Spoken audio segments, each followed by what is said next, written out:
Bien, eh bien, écoutez, bonsoir à tous, mesdames, messieurs, chers amis des forums, madame la ministre.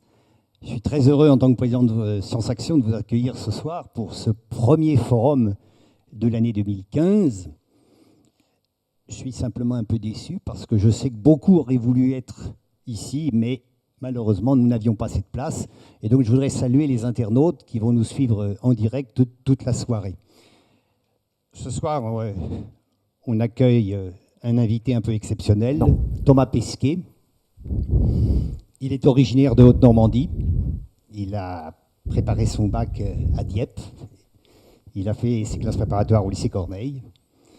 Et donc, je salue les élèves de ces deux lycées qui sont là ce soir pour l'écouter. Je voudrais simplement dire que s'il a ses racines en Haute-Normandie, il a quand même un peu la tête dans les étoiles. Facile. Il va nous parler de l'aventure exceptionnelle qu'il vit, qu'il va vivre. Il va, je crois, vous faire partager sa passion comme il l'a fait cet après-midi avec un certain nombre de lycéens. Vraiment, je suis très heureux de l'accueillir. Je voudrais remercier le président de région, Nicolas Mayer-Rossignol, qui nous a proposé, en l'invitant, que ce soit notre premier invité pour ces forums 2015. Le président de région a d'autres obligations ce soir, mais il va nous rejoindre au cours de la soirée. Je vous souhaite à tous une très bonne soirée et notez le prochain forum le 19 février. Bonne soirée.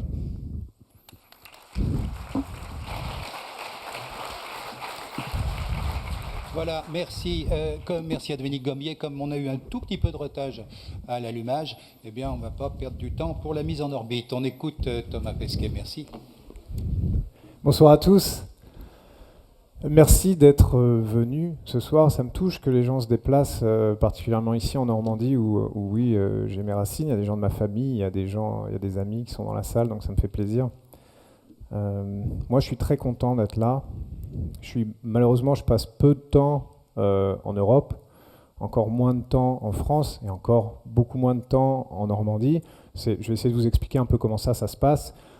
Cette présentation, elle est intitulée « L'exploration spatiale en Europe, présent et futur ». C'est un peu présomptueux, c'est pas ça, c'est le présent, c'est un peu mon expérience à moi. Je vais essayer de vous expliquer ce que c'est, la vie d'un astronaute en 2015, ce qu'on fait, pourquoi c'est important, comment on le fait. Je vais essayer de ne pas vous assommer avec des centaines de slides PowerPoint. L'idée, c'est qu'on puisse vraiment échanger après ça et qu'on pose toutes les questions qu'on a envie de poser. Comme on l'a dit juste avant, c'est peut-être la seule fois où je vais avoir l'occasion de passer ici, malheureusement en Normandie, avant le vol. Ça ne veut pas dire qu'on ne reviendra pas après le vol, vous présenter un petit peu ce qu'on a fait là-haut. Mais si vous avez des questions à poser, posez-les. Il n'y a pas de questions bêtes, il n'y a pas de questions vexantes, je pense. Et moi, j'ai à cœur de répondre à tout ça. Voilà. Alors, le présent des vols habités, qu'est-ce que c'est? C'est la Station spatiale internationale. Station spatiale internationale, pour ceux qui ne savent pas, ça tourne en orbite au-dessus de nos têtes, 450 km d'altitude, 28 000 km/h. C'est l'objet le plus gros qui ait jamais été assemblé dans un milieu aussi complexe que l'espace. Ce projet-là, il a commencé en 98, premier lancement, et ce que vous allez voir derrière moi, c'est une animation de l'assemblage de la station spatiale. Il faut voir que tous ces modules, ils pèsent entre 10 et 20 tonnes, et que ça se fait dans le vide spatial. Ça commence en 98. Vous allez voir qu'en 2003, malheureusement, il y a une petite pause. Ça, c'est l'accident de la navette Columbia, pour ceux qui suivaient. Et puis tout ça, ça va doucement aller vers le présent. On voit que c'est un mécano hyper complexe, ça a l'air facile comme ça. Mais évidemment, dans la vraie vie, tous ces modules, il faut les déplacer. Ça impose de sortir en scaphandre, ça impose d'utiliser le bras robotique. Tout ça, c'est très complexe. Et encore maintenant, on voit qu'on a finalisé en fait l'assemblage de la station spatiale en 2012, on va dire à 95%. Donc cette station, bien qu'on ait commencé en 98 et qu'on l'utilise depuis 98, elle est vraiment finalisée depuis 2012. Là, elle prend petit à petit sa forme un peu finale que vous avez dû voir sans doute quelque part, j'espère, à la télé, sur Internet, c'est-à-dire une forme en croix, une centaine de mètres de largeur, et puis les modules pressurisés sur la longueur, à peu près 70 mètres. Donc ça, c'est un grand terrain de foot, hein, pour ceux qui sont qui sont branchés foot, voilà, qui tournent en orbite au-dessus de nos têtes. C'est tellement grand cet objet qu'on peut le voir à l'œil nu certaines nuits, certains matins ou certains soirs. Voilà. On a vu l'addition du module européen Columbus à l'avant de la station, la partie russe plutôt à l'arrière, la partie occidentale européenne plutôt à l'avant. Donc là, on est en 2010, il n'y a plus la date, mais c'est 2010. Et là, on est vraiment dans les dernières années, 2013, 2014. Voilà, la station spatiale, c'est ça que je voulais vous présenter parce que c'est pour ça qu'on s'entraîne. Moi, c'est ma destination dans l'espace. Voilà, là, un peu plus, de manière un peu plus pédagogique, c'est divisé par couleur. Tout ce qui est bleu, c'est américain. Tout ce qui est rouge, c'est russe. Et tout ce qui est vert, c'est européen. Voilà, alors c'est pas tout à fait vrai parce qu'il y a quand même quelques éléments américains qui ont été fabriqués par l'Europe. Mais globalement, c'est pour dire qu'on n'est pas les partenaires principaux de ce projet-là. On a à peu près 8%, l'Europe, de toute la Station spatiale internationale, donc c'est pas beaucoup. Ça, c'est la navette arrimée à la Station spatiale, l'ATV européen, arrimée à l'arrière, les véhicules Soyouz ici. Donc ça, c'est quand même une photo spectaculaire, c'est une photo de famille, on va dire, du spatial et des vols habités. Vu de l'extérieur, ça ressemble à ça. Il y a tous les petites étiquettes jaunes et les noms, c'est pour vous montrer qu'en fait, il y a énormément d'équipements. En gros, ça c'est pour dire l'extérieur, c'est très compliqué. Et c'est pour ça que l'entraînement dure longtemps. Ça, c'est une photo un peu pour se rendre compte de près, un module japonais vu d'un petit peu plus près. Et là, on va passer à l'intérieur. Donc l'intérieur, ça c'est les couchettes des astronautes. Donc c'est là-dedans qu'on vit, qu'on a nos objets personnels. Donc là, vous voyez, c'est Noël. Il y a le sapin ici, le bonnet de Père Noël, donc le drapeau italien de mon collègue Paolo Nespoli, astronaute de l'Agence spatiale européenne. Et chacun, vous voyez, a son petit espace personnel, évidemment, aussi au plafond et au sol, parce qu'on utilise toute la surface. Ça, c'est une autre photo de l'intérieur. Donc, vous le voyez, l'extérieur est compliqué, l'intérieur est pas mal non plus. Un robot qui nous aide dans les tâches un peu répétitives ou dangereuses, une expérience qu'est en train de réaliser cet astronaute, japonais d'ailleurs, et tout un tas de câbles dans tous les sens. Vous imaginez un petit peu que ça prend quelques années avant de maîtriser, d'être capable de réparer tout ça, parce que c'est aussi ça le rôle des astronautes. Ça, c'est un repas à bord. Donc on voit bien qu'autour d'une table qui est plutôt petite, on met pas mal de gens, parce qu'on peut mettre des gens au-dessus de la table. Et ça, c'est quelque chose qu'on ne peut pas faire sur Terre. Donc une grande différence, on va quand même en trouver pas mal. On voit aussi des différences en termes de style de coiffure. Pour les filles dans la salle, vous voyez, il y a moyen de faire des choses impossibles sur Terre. Voilà, repas côté russe. Ça, c'est une autre photo de en fait, le tapis roulant qu'on a côté russe, qui était en maintenance. Vous voyez, c'est pour dire que derrière chaque panneau, là vous voyez, on plonge dans les entrailles de la station, et c'est pareil tout autour. Derrière tous ces panneaux, il faut imaginer des systèmes complexes, ventilation, refroidissement, communication, etc. etc. Ça, c'est le système de scaphandre américain, côté américain.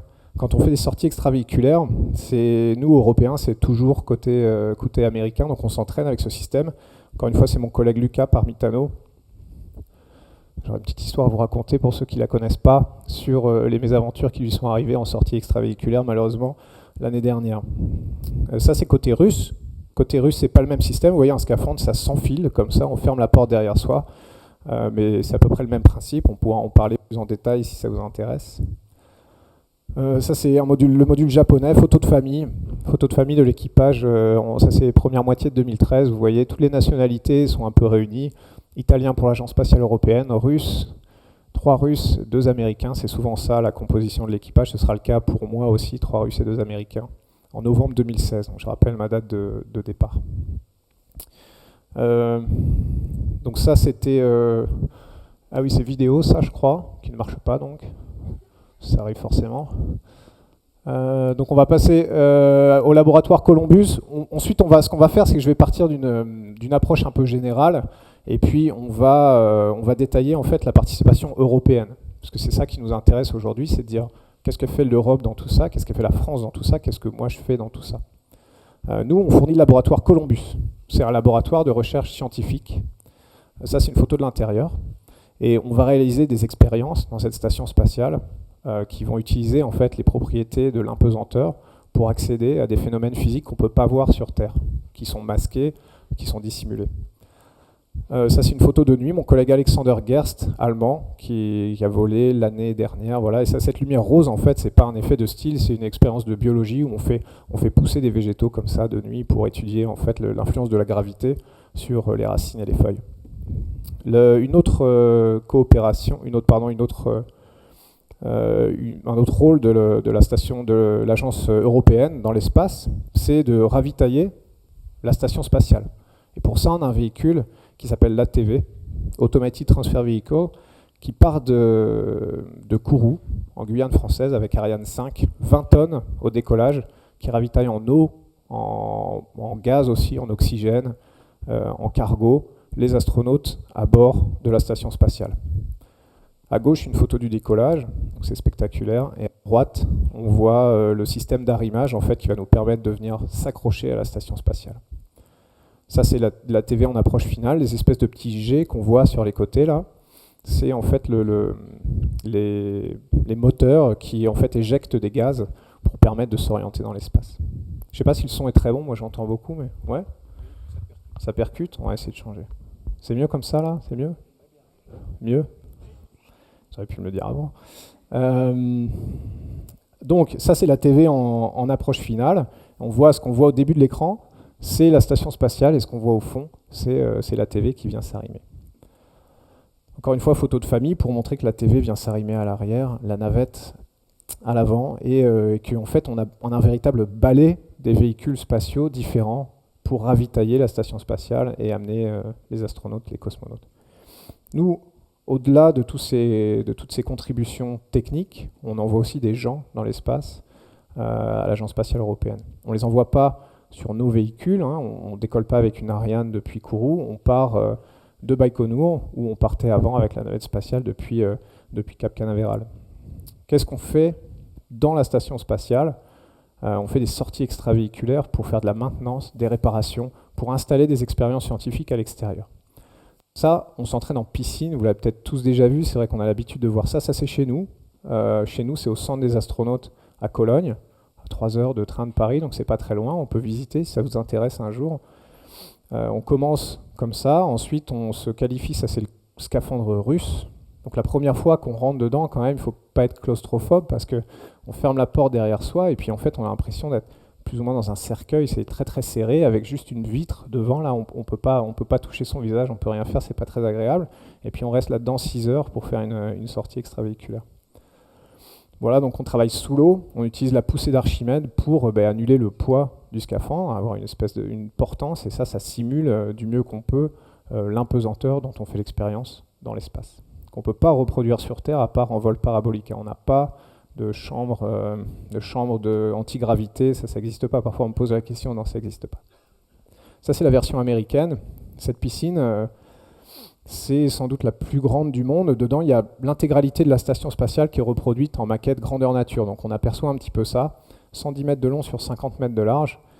Cette piscine, je ne devrais même pas dire piscine, je devrais dire bassin. C'est un bassin d'entraînement plutôt qu'une piscine parce qu'on n'y nage pas. Et on va enfiler le scaphandre.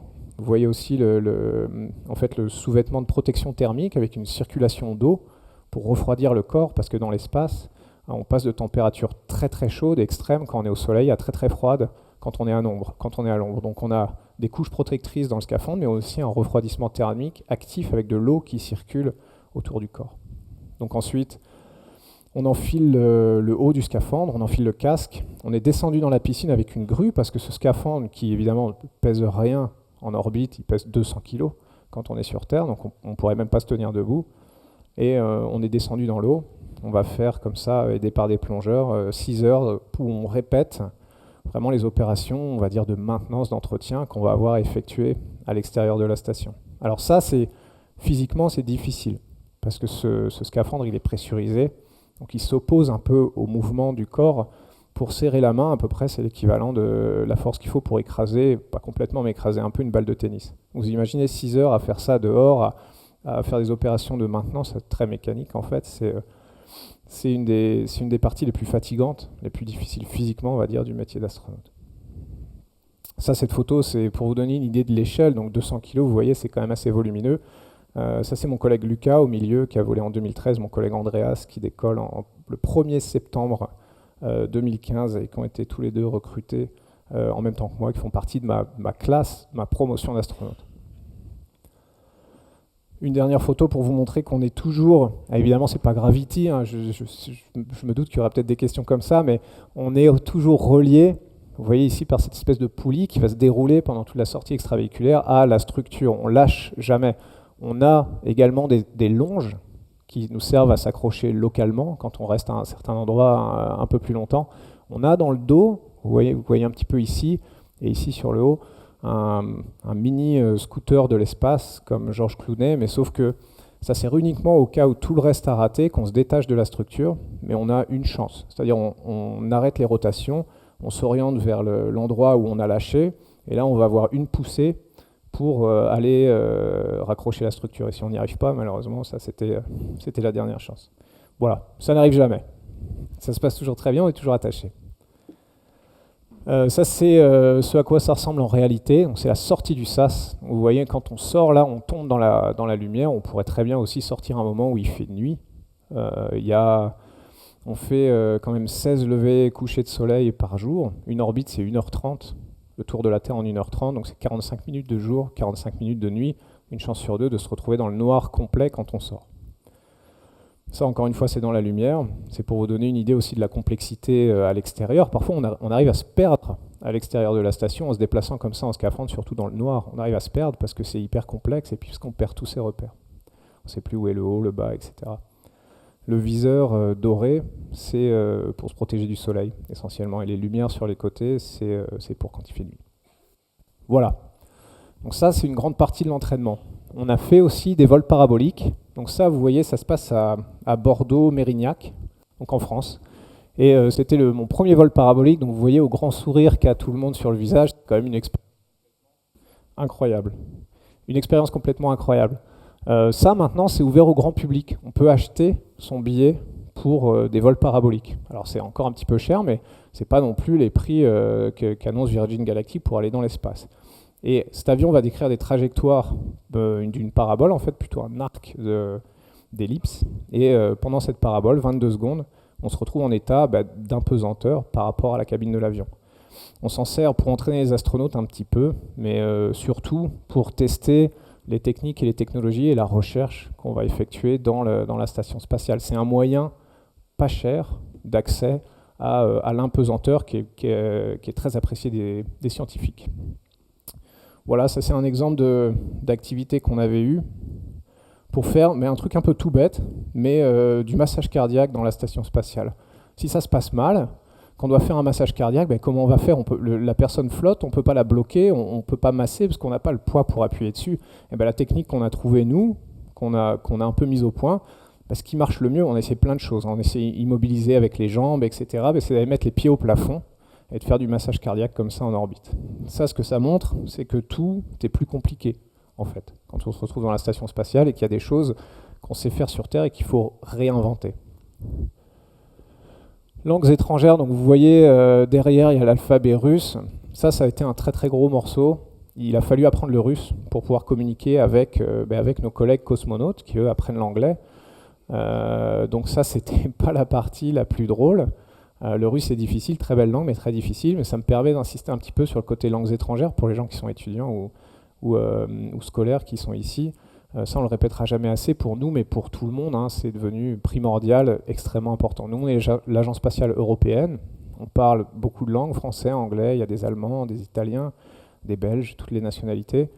Et puis, nous, encore plus, dans le domaine des vols habités, on travaille avec la NASA, avec les Russes, avec les Japonais, avec les Canadiens. Demain, peut-être avec les Chinois. Donc, pas négliger les langues étrangères, c'est important.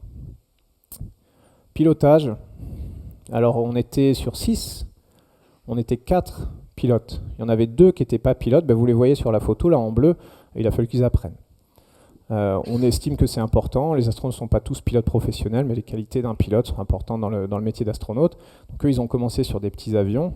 Moi, j'ai eu la chance, dans ma vie d'avant, d'en piloter des plus gros. Et j'ai eu la chance de pouvoir continuer. Encore aujourd'hui, j'arrive à voler comme pilote chez Air France à peu près une fois par mois, une fois tous les 2 mois. Donc si vous prenez un Paris-Toulouse un jour ou un Paris-Madrid, ce sera peut-être moi.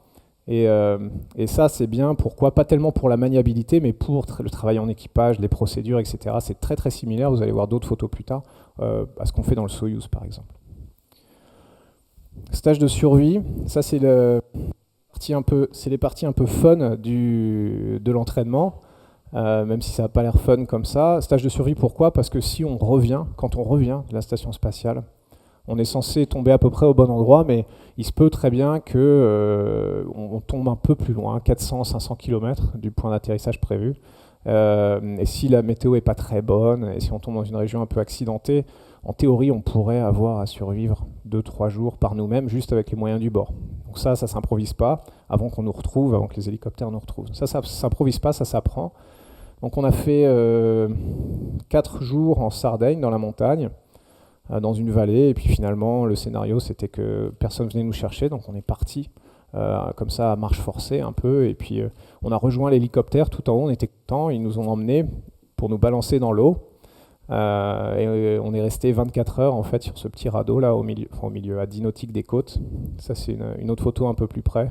Donc, vous voyez, c'est pas super confort. Ça apprend un peu à tester ses limites, ça apprend à se connaître, ça apprend à connaître les autres. C'est des connaissances techniques, mais aussi des connaissances au final assez psychologiques sur soi-même, sur les autres, sur le travail en équipe.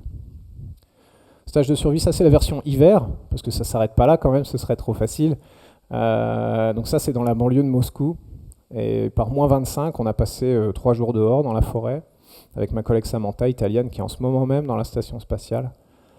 Et ça c'est pareil, c'est en cas de retour qui se passe mal, mais en hiver. Donc on fait avec les moyens du bord, avec le parachute, on se fait un tipi, un abri, on fait du feu, et puis on essaie comme ça de survivre pendant 3-4 jours. Le résultat de ça, c'est que je ne pourrai plus jamais faire un feu de camp de ma vie entière. J'ai passé la nuit à regarder le feu de camp et à sentir l'odeur de feu. Maintenant, je suis vacciné, allergique, parce qu'évidemment, la nuit, on ne peut pas dormir, il fait trop froid, quoi. Médecine, alors on n'est pas médecin du tout. On a des qualifications un peu basiques, parce qu'en orbite, on doit faire face un peu à toutes les situations. Donc on nous a appris à faire des points de suture, des choses un peu faciles, mais aussi à faire des choses un peu moins drôles, comme arracher des dents ou faire une trachéotomie avec du style un stylo bille. Donc ça, évidemment, on ne s'entraîne pas l'un sur l'autre, on ne se le fait pas mutuellement, n'ayez pas peur, mais on a appris à le faire. Voilà. Et on espère que ça fait ces genres d'entraînement qu'on fait en espérant ne jamais avoir à s'en servir, surtout arracher des dents, j'aimerais pas le faire. Mais s'il y a une urgence médicale ce soir, messieurs, dames, sachez que on peut y répondre. Entraînement physique, on fait dans la station spatiale 2 heures de sport, 2 heures et demie de sport par jour, tous les jours, pendant 6 mois, mission de 6 mois de longue durée, parce qu'on perd en masse musculaire, on perd en masse osseuse. Il y a beaucoup de muscles dont on ne se sert pas. En fait, déjà, tous les muscles des jambes, on ne s'en sert pas, on flotte comme ça, on se déplace avec les bras.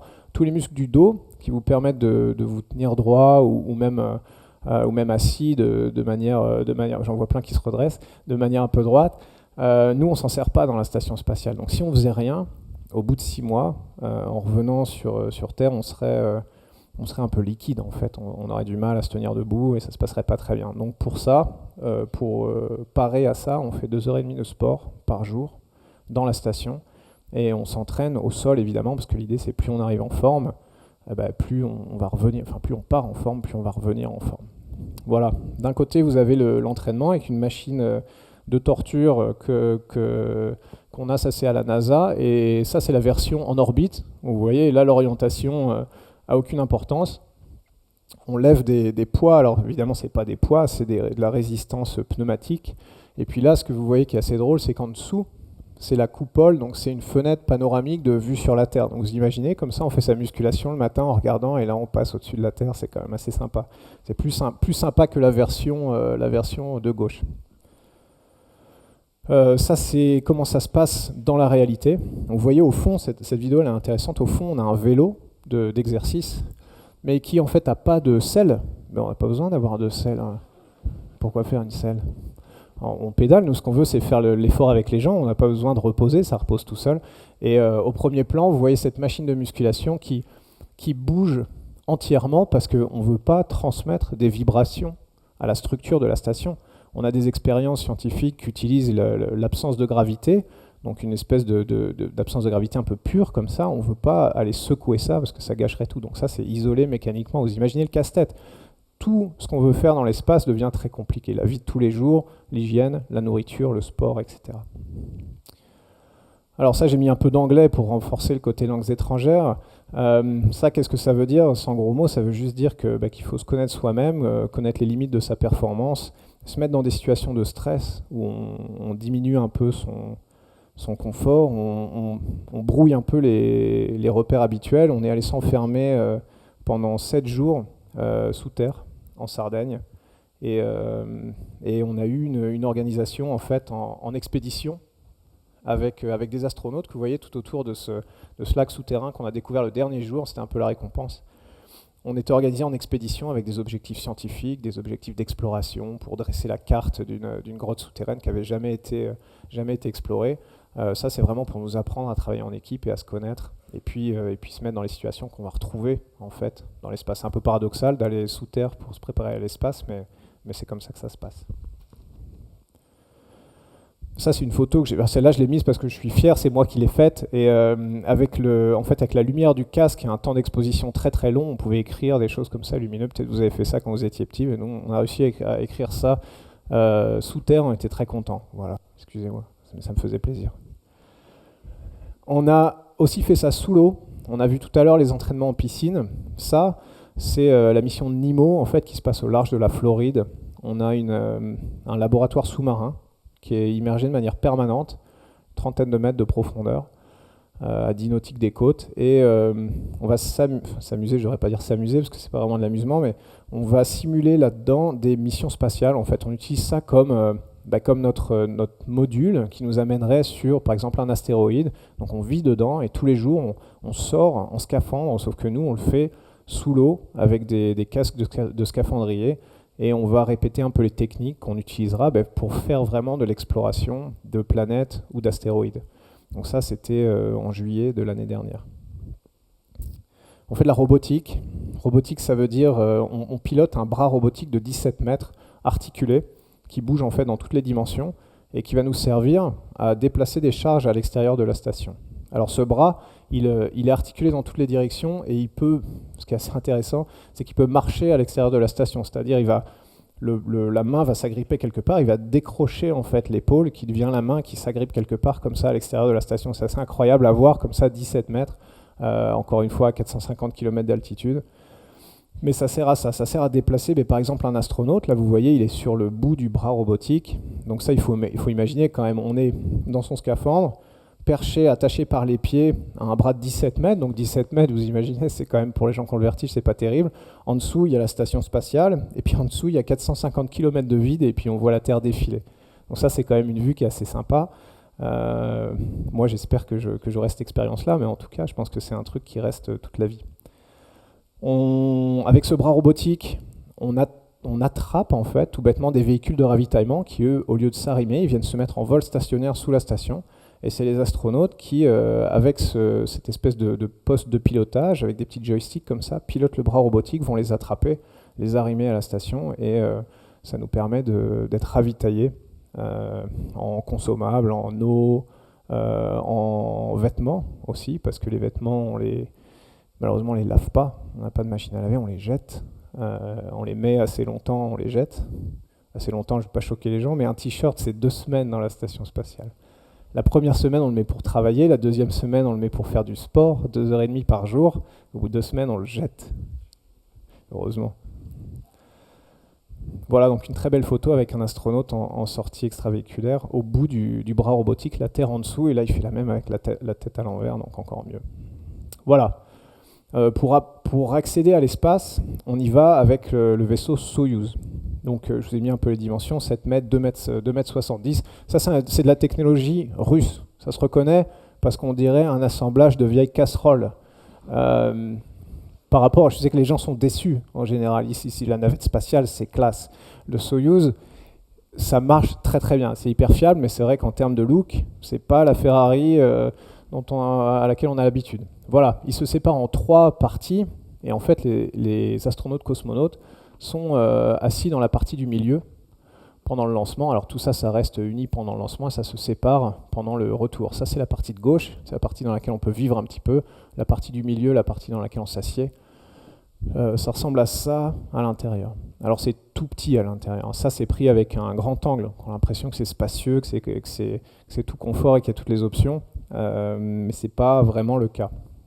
Ça c'est le lanceur. Donc il faut imaginer ce vaisseau Soyouz, il est sous la coiffe, sous la partie blanche là. Il est amené en train vers le pas de tir. La fusée fait une 50aine de mètres de haut. Et en fait, les astronautes viennent s'installer dans ce dernier étage de la fusée, là, sous cette coiffe blanche, et on est lancé. On met, donc ça ressemble, c'est déjà un peu plus représentatif de la réalité. Vous voyez, il n'y a pas beaucoup de place pour se bouger là-dessous. Ensuite, on retire la coiffe, on déploie les panneaux solaires, les antennes, on fait tout un tas d'activités, et on va venir s'arrimer à la station spatiale. Donc là, c'est un Soyouz en approche finale. On s'arrime, on ouvre les sas, et ensuite on passe de l'un à l'autre. Le Soyouz, lui, il reste accroché pendant 6 mois, pendant toute la durée de la mission. C'est notre radeau de secours, en fait. S'il se passe quoi que ce soit, on a toujours l'option de retourner dans le Soyouz en urgence, de se détacher et de retourner sur Terre. En normalement quelques heures, on peut revenir sur Terre. Alors, pas forcément à l'endroit où on nous attend, donc ensuite ça se complique pour être récupéré. Mais si on fait face à un des trois grands problèmes qu'on peut avoir dans la station, c'est-à-dire le feu, un feu qui se déclenche, la dépressurisation, c'est-à-dire un trou dans la carlingue, on va dire tout bêtement, dans la structure d'un des modules qui fait qu'on perd notre atmosphère, ou un gaz toxique ou un liquide toxique qui se répand dans l'atmosphère et qui évidemment menace la santé, la vie des astronautes. Ça, c'est les 3 grandes urgences qu'on a. Dans le pire du pire des cas, mais évidemment encore une fois ça n'arrive jamais, on rejoint le Soyouz et si on ne peut pas sauver la station, on sauve au moins nous-mêmes et on redescend sur Terre. Descente et atterrissage, donc ça vous avez vu lancement avec une fusée, retour en parachute. En fait retour, on sépare la capsule en 3 morceaux, on oriente le bouclier thermique, on rentre dans l'atmosphère, tout ça, ça brûle, la température s'élève à plusieurs milliers de degrés, on a un bouclier thermique, c'est fait pour ça. On descend, on tombe dans l'atmosphère, on ouvre un parachute, puis un deuxième, et puis on vient atterrir de manière douce. Ça c'est ce que les Russes appellent ça l'atterrissage doux.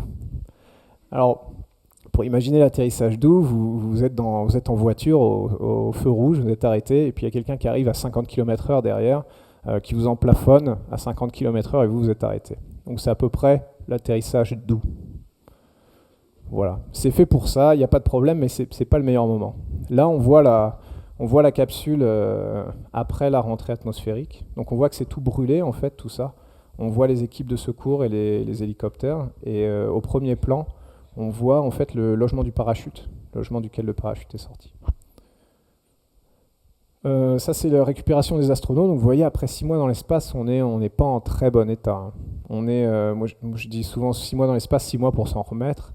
Mais c'est vrai, il y a tout un tas de modifications, on pourra en parler un peu plus tard, qui se passent. Le corps s'habitue à l'état d'impesanteur, ce qui est bien quand on est là-haut, ce qui est un peu moins bien quand on redescend. On n'a pas eu même le poids de son corps pendant 6 mois, et là, tout d'un coup, pendant la rentrée atmosphérique, on prend 4G, donc 4 fois le poids de son corps. Si ça se passe un peu moins bien, on prend 11G. Donc vous imaginez, on n'a plus trop l'habitude de ce genre de sensation. Voilà. Tout ça, c'est bien joli, mais qu'est-ce qu'on y fait dans la station spatiale ? On fait 2 choses. Moi, je dis toujours, on fait de la recherche et de l'exploration. On fait de la recherche dans tout un tas de domaines, et ça, on peut en parler. Sciences des matériaux, en ce moment, ça marche super bien. De la recherche en biologie, de la recherche en physique des fluides, en médecine et physiologie. Donc ça, on a tout un tas d'expériences. À peu près 50% du temps des astronautes, il est dédié à la recherche. On utilise la station comme un laboratoire pour mettre l'espace au service de tout le monde. Encore une fois, on ne fait pas ça pour se faire plaisir.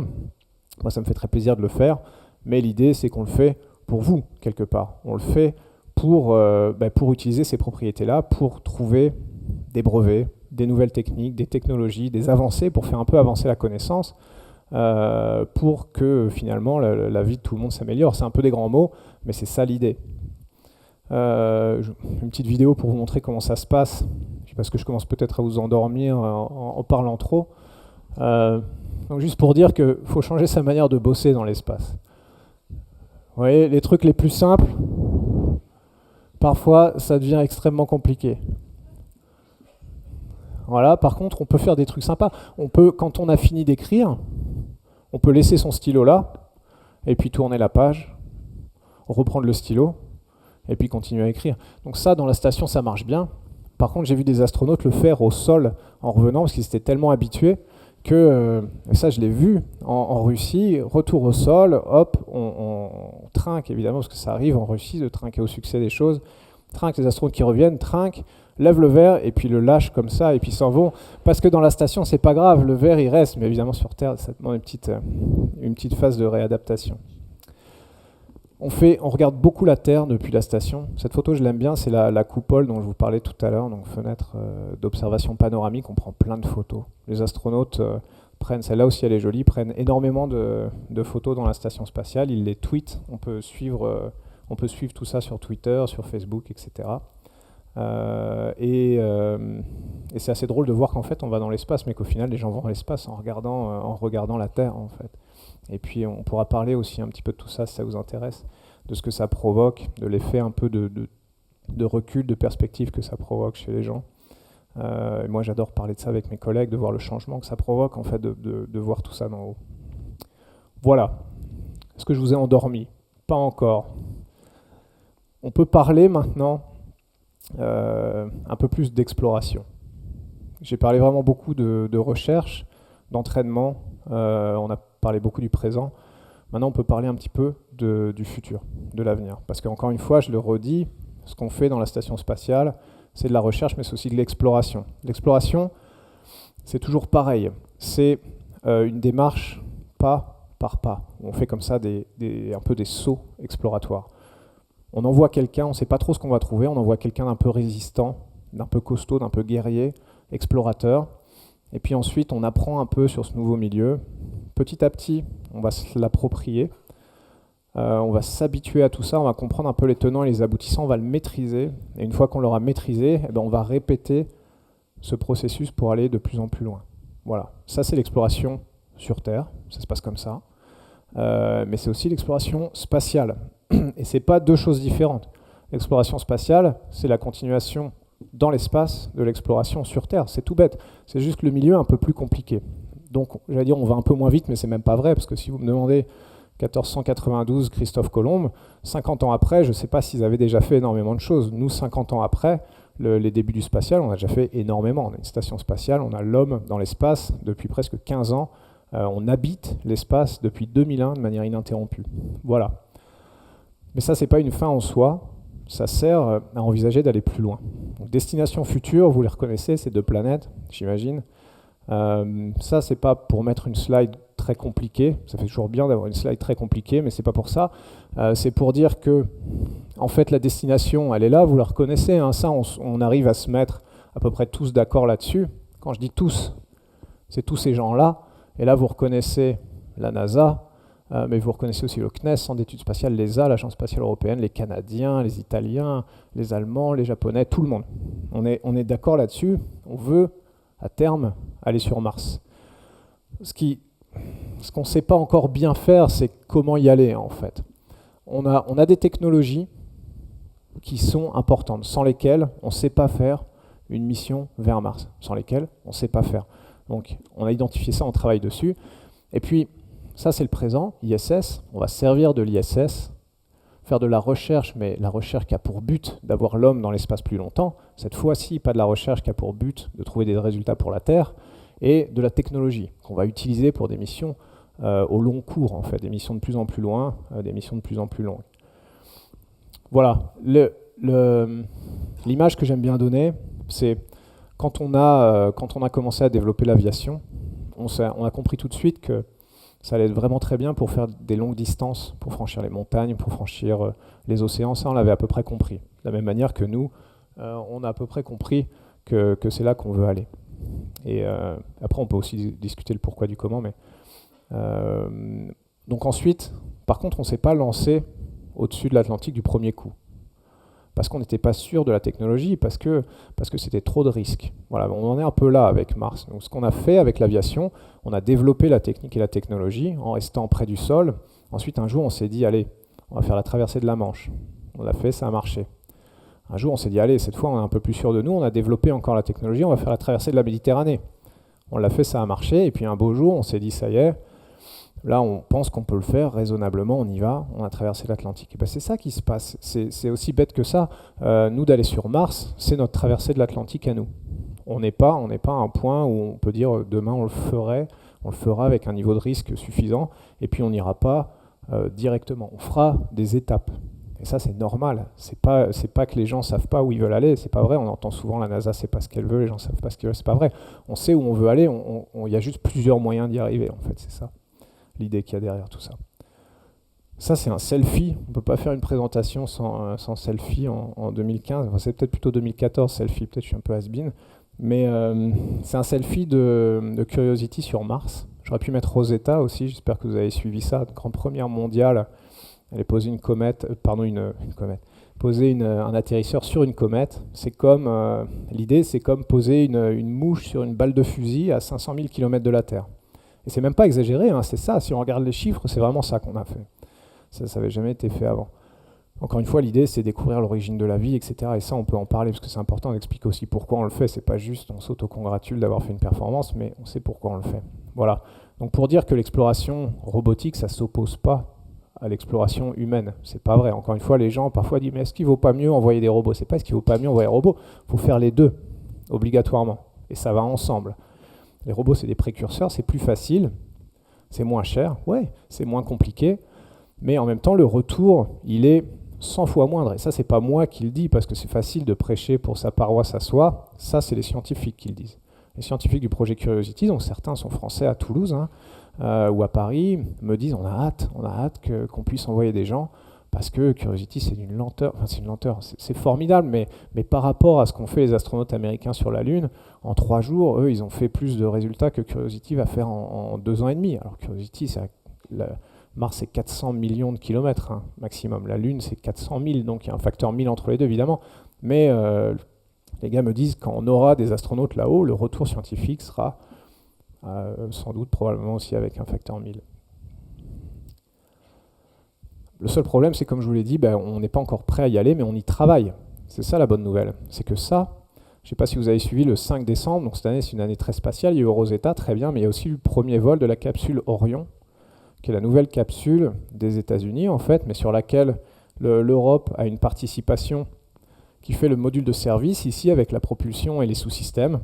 Et cette capsule, elle est créée pour aller vers Mars. Premier vol le 5 décembre. Et ça, je trouve que c'est passé relativement inaperçu, mais c'est quand même super important. On a une capsule pour aller sur Mars, on l'a déjà fait voler une fois, pas vers Mars, mais juste pour la tester, et on va continuer.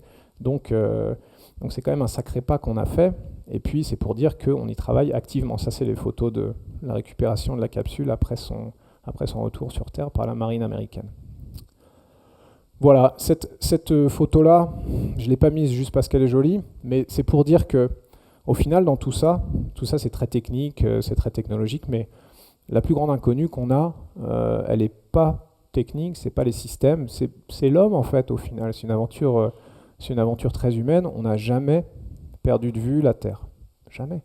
Même les astronautes des missions Apollo, qui sont allés faire un tour de Lune, ils l'ont perdu de vue pendant le tour de la Lune, mais à part ça, c'était toujours dans le viseur. Quand on ira vers Mars, il faut imaginer quand même que les distances ne sont pas les mêmes et que dans l'état actuel des choses, on a un an de croisière, 300 jours de voyage aller. Pendant 300 jours, on va avoir perdu de vue la Terre. On sera dans le noir total, on regardera des étoiles par le hublot qui ne bougeront même pas parce qu'elles sont tellement loin ça ne donne pas l'impression de mouvement. Donc on sera suspendus comme ça, complètement seul. Il n'y a pas de moyen de retour. On ne peut pas faire demi-tour sur une trajectoire spatiale. Une fois qu'on est parti sur une trajectoire vers Mars, le seul moyen de revenir, c'est d'aller jusqu'au bout et de revenir. Donc s'il y a un problème qui se déclenche au début, on est tout seul. On est plus tout seul que les navigateurs dans l'Atlantique, on est plus tout seul que les gars au pôle Nord, enfin on l'est pas encore, on le sera. Et ça, psychologiquement, c'est sans doute une des grandes inconnues. On ne sait pas trop ce qui va se passer, on ne sait pas trop comment s'entraîner à ça. Mais encore une fois, on y réfléchit, il y a des simulations qui sont faites, des gens qui sont restés enfermés 1 an dans un module en banlieue de Moscou pour simuler un voyage, 1 an, 500 jours, simuler un voyage aller-retour vers Mars et regarder les effets que ça avait un peu sur leur psychologie. Voilà. Ça, c'est le futur, je ne sais pas. Ce que ça veut dire, c'est que dans la démarche d'exploration que je vous ai décrite tout à l'heure, les astronautes en fait professionnels vont aller de plus en plus loin. Parce que, allez, en 2025, on aura vraiment bien maîtrisé cette orbite basse terrestre, on aura appris tout ce qu'on voulait apprendre, et puis il va être temps vraiment, nous, d'aller plus loin. Ça ne veut pas dire qu'on va abandonner l'orbite basse terrestre, mais ça veut dire qu'on va ouvrir aux gens qui vont suivre. Et les gens qui vont suivre, d'accord, ok, au début, c'est pas monsieur tout le monde, je ne dis pas que tout le monde ira dans l'espace en 2025, mais c'est des compagnies privées. Les compagnies privées, maintenant, emboîtent le pas des agences parce qu'elles pensent qu'il y a des choses à faire dans l'espace. Donc c'est plutôt bon signe, ça veut dire que nous, on n'est pas là en train de faire des choses qui ne servent à rien. On a des compagnies comme Virgin Galactic qui veulent faire donc des vols suborbitaux. On a une compagnie comme celle-ci qui est basée au Texas qui veut créer un hôtel avec des modules gonflables en orbite basse terrestre. Ça a l'air d'être de la fantaisie totale, mais c'est pas le cas. C'est pas le cas parce que pendant que moi je serai sur la station spatiale internationale, on va tester un de ces modules. On va installer un module gonflable et on va le gonfler. On va regarder si ça se passe bien et si ça résiste vraiment à l'environnement. Voilà. Donc on a aussi des compagnies, c'est une compagnie suisse, il y a plein d'entreprises comme ça qui s'intéressent à l'espace, qui veulent lancer une espèce de petite navette comme ça sur le dos d'un avion pour faire de la recherche éventuellement à long terme pour envoyer des gens. Donc le mouvement, c'est vraiment ça. C'est nous, nous, quand je dis nous, mes collègues astronautes, les agences, on va aller encore plus loin et puis poursuivre cette histoire humaine de l'exploration. Et puis derrière nous, tout ça, ça va s'ouvrir. C'est déjà en train de s'ouvrir en ce moment, des vols paraboliques jusqu'à Virgin Galactic. Il y a déjà toute une gamme d'accès à l'espace, on va dire, pour le public ou pour les entreprises privées. Et tout ça, ça va nous suivre. Et puis c'est un peu ça, l'histoire du spatial. C'est la continuation dans un milieu compliqué de l'exploration humaine. Voilà, donc votre week-end en 2035, ce sera peut-être en orbite basse terrestre, je ne sais pas, admirer un lever de soleil, c'est quand même sympa en flottant comme ça dans la coupole. En tout cas, moi, ça me fait rêver. Je ne sais pas encore du ticket, je ne sais pas le prix du ticket, mais l'idée, c'est vraiment de démocratiser tout ça. On ne fait pas ça pour nous, on fait ça pour tout le monde, on fait ça pour vous. Et moi, je suis là aussi pour dire, ben voilà, ça touche un peu tout le monde, tout ça. Et puis ça a l'air très loin, on n'a pas tellement l'habitude, mais en fait c'est pas si lointain que ça, et puis il y a des applications dans la vie de tous les jours. Voilà, c'est pas pour me faire de la pub, mais c'est pour dire que dans cette démarche un peu de partager cette expérience-là, de ne pas la vivre de manière un petit peu égoïste, on essaie de communiquer là-dessus. Les astronautes, moi je pense que ça fait aussi un peu partie de la mission, c'est de revenir sur Terre en parler. Contrairement aux sondes spatiales qui malheureusement ne reviennent pas en parler. Nous, on peut partager ça et puis essayer d'incarner un petit peu, en toute modestie, cette aventure-là, de revenir, de dire, bah voilà, regardez, c'est en train de se passer ça, c'est possible, c'est pas si loin de vous que vous imaginez, en fait, tout ça, c'est très lié. Et puis, on prend des photos dans la station, on est sur Twitter, les astronautes de ma promotion sont tous sur Twitter, sur Facebook, et puis on essaie de partager ça via les nouvelles technologies, on va dire les médias sociaux avec le plus grand nombre. Voilà, c'était à peu près tout ce que j'avais. J'espère que ce n'était pas trop indigeste. Maintenant, on arrive à la partie importante. En fait, tout ça, on s'en fout un petit peu. Maintenant, ce qui compte, c'est les questions. Est-ce que vous avez des questions? Et moi, je me ferai un plaisir d'y répondre.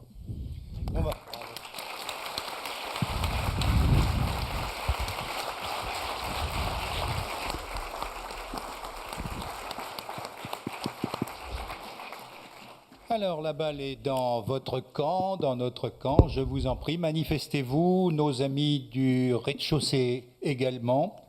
Si je pouvais les avoir en retour, ce serait pas mal. Et puis ici, allez-y, on attend vos questions. Je vous en prie. Alors, une question au rez-de-chaussée. Je dis rez-de-chaussée parce qu'il y a plusieurs salles. Voilà, alors je ne sais pas, je n'ai pas le retour. Si M. Samuel veut bien me mettre en communication avec la Terre, ça m'arrangerait. Nous avons un problème, Houston. Oui. Alors, allons-y. Je vais écouter la question plutôt. Alors, on va l'écouter seulement. Merci beaucoup pour votre présentation. C'était très émouvant. Il y a une question que je voulais vous poser. C'est combien de temps mettons entre le départ de la fusée et l'arrivée dans le module? D'accord. Oui, allez-y, je vous en prie, tout le monde a entendu. C'est une bonne question. Alors, c'est marrant que vous posiez cette question parce que ça a changé récemment. Jusqu'à il y a peu de temps, on mettait 2 jours, en fait. On mettait 2 jours, pas parce que c'est loin, 450 km, c'est rien du tout, vous faites ça en voiture tous les jours, bon là c'est en vertical, mais bon. mais parce que en fait, on voulait phaser un petit peu, on ne voulait pas tirer ce Soyouz en fait, vers la station, parce que si on perd le contrôle, on ne veut pas aller percuter ça. Donc on tirait de manière très déphasée, on faisait beaucoup de manœuvres en orbite pour se rephaser et ensuite aller s'arrimer. Maintenant, on a plus confiance dans notre technologie, on tire directement dans le plan de l'orbite et les manœuvres de phasage sont beaucoup plus courtes. Maintenant, on met 6 heures. Donc on met 6 heures pour monter, pour redescendre, c'est beaucoup plus rapide, on met même pas 2 heures, on met 1h45 pour redescendre. C'est les Russes qui ont modifié leur protocole d'approche? Oui, tout à fait. Donc, depuis 2013, mi-2013. Pardon de m'immiscer comme ça, mais qu'est-ce qui les a empêchés de faire ça avant? C'est technologique ou c'est simplement... C'est technologique. Alors, il faut voir que le Soyouz, vous avez vu que de l'extérieur, ça ressemble un peu à des casseroles. J'ai dit une fois, je ne vais pas le dire trop parce qu'ils vont mal le prendre. Ça marche très bien, c'est extrêmement fiable. Et justement, ça marche. C'est extrêmement fiable parce que c'est la même techno depuis les années 70, le Soyouz. Les gens s'imaginent toujours que le spatial, c'est extrêmement technologique, rutilant, dernière technologie, etc. Il y a plus de technologie dans votre iPhone, presque, j'exagère à peine, que dans un Soyouz. Mais récemment, ces 10 dernières années, on a quand même modifié un peu tout ça. C'est de plus en plus numérique. Avant, c'était purement analogique. C'est de plus en plus numérique. Il y a des nouveaux calculateurs. Il y a des backups qui n'existaient pas avant. Enfin, des redondances, en fait, on dit vraiment, c'est le terme correct, qui n'existaient pas avant, qui permettent, en fait, d'avoir un degré de fiabilité encore plus grand. Et maintenant, on se permet de faire des choses qu'on ne se permettait pas de faire avant. Voilà. D'accord. D'autres questions? Je vous en prie, manifestez-vous. Ce n'est pas possible. Vous avez un astronaute en face de vous. Oui, Claire. Alors... allons-y, on écoute la question. Voilà, je vous vois mal. Voilà, merci monsieur de vous manifester. Je vous écoute, nous vous écoutons. Merci bien. Il y a une quinzaine d'années, on pensait pouvoir réaliser assez facilement sur orbite des matériaux, de la recherche, au-delà de la recherche, même peut-être de la fabrication de matériaux, de pharmacie aussi. Ouais. Et on a compris que quelque part, on avait voulu aller trop vite et qu'il fallait revenir à des études scientifiques ou véritablement à de la recherche fondamentale. Est-ce que maintenant, on a un peu passé ce stade de la recherche fondamentale? Est-ce qu'on en est proche de la recherche appliquée? Alors, c'est une bonne question. On a de la recherche appliquée. Ce qu'on n'a pas, par contre, c'est des choses comme de la production.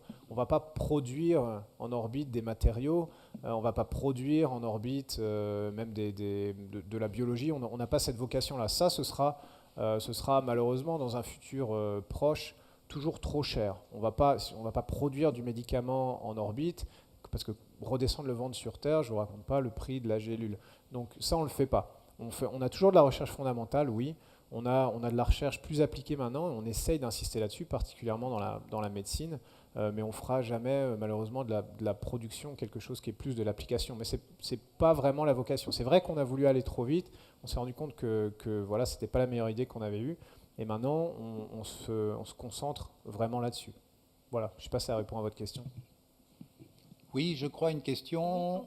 Là-bas, voilà. Bonsoir, mademoiselle. Je crois. Voilà. C'est une question beaucoup moins sérieuse. Je voulais savoir si vous aimez Stanley Kubrick et quel regard portez-vous sur 2001 ? Oui, j'aime bien, mais 2001, c'est le côté, je ne vais pas dire poétique de l'espace, mais un petit peu. Quand on regarde dans la littérature, dans le cinéma, etc., il y a toute une gamme. Ça inspire beaucoup l'espace, heureusement. Moi, je trouve ça chouette. Moi, ça m'inspire aussi. Mais on peut aller du côté poétique total, un peu inspiré par la beauté de l'espace, à un côté vraiment très technique, qui est un peu le côté un peu l'étoffe des héros. Donc c'est vraiment entre ces deux extrêmes-là qu'on se situe. Ce qui est marrant, c'est qu'il avait tout bon sur beaucoup d'aspects. Et ça résonne encore sur beaucoup de choses. Moi, je vois des gens, la dernière fois, j'ai pris une photo du véhicule de retour, de rentrée atmosphérique démonstrateur de l'ESA, et ça ressemble étrangement au grand monolithe noir de la fin. Et ça m'a choqué, j'ai regardé ma photo, je dis mais mince, mais qu'est-ce que c'est que ce truc? Donc il y a des résonances comme ça qui sont assez drôles. Ouais, qui sont assez drôles. Oui, une question sur le pas de tir, nous y allons. Oui, monsieur, madame, nous vous écoutons. Bonsoir, merci beaucoup pour votre présentation. Et je voulais savoir si vous savez comment sont sélectionnés les projets de recherche qui sont menés en orbite et comment vous sont communiqués les protocoles aussi que vous devez suivre, puisque ce n'est pas forcément votre profession de base. Oui, tout à fait. Alors, la sélection, les protocoles de sélection. C'est même pas notre profession du tout. On n'a pas la vocation de se substituer aux chercheurs, on n'a pas les compétences pour ça, ça c'est certain. Oui, alors oui, la réponse est oui. Je sais comment ils sont sélectionnés. Il y a des appels d'offres de l'Agence spatiale européenne, il y a des appels d'offres du CNES qui sont publiés, auxquels on peut répondre, un peu dans plein de domaines différents. Je n'ai pas d'adresse web spécifique en tête, mais je suis sûr que ça existe. Il y a une sélection qui est faite à base de peer review, comme on dit dans la science. Et puis ensuite, l'ESA, par contre là, c'est l'agence qui va mettre tout ça en musique, va faire correspondre en gros les contraintes de l'environnement spatial aux ambitions des scientifiques. Souvent les scientifiques disent « Oh, ce serait super si on pouvait faire tout ça, etc. » Et puis l'ESA est là pour dire « Attendez, c'est un environnement compliqué, on ne peut pas faire tout comme on veut, les gens n'ont pas beaucoup de temps, il faut que ça soit facile, etc. etc. » On met tout ça en musique et ensuite, nous, le résultat qu'on obtient en bout de chaîne, c'est donc une expérience technique du matériel dont on est responsable et puis des instructions en fait, une procédure qu'on suit, on est entraîné là-dessus au sol et on réalise ça dans la station sous le contrôle aussi permanent parce qu'on n'a pas la science infuse du tout, du centre de contrôle qui regarde un peu par-dessus notre épaule et qui nous conseille et qui répond à nos questions. Voilà, c'est comme ça que ça se passe un peu de A à Z et ensuite, retour du vol, l'ESA transmet les résultats scientifiques aux différents laboratoires qui ensuite eux publient. Nous, on n'a pas vocation de publier ou de faire ce genre de travail, ça c'est les laboratoires qui le font. Alors, nous retournons au rez-de-chaussée qui gagne par 5-1. Voilà, monsieur, bonsoir.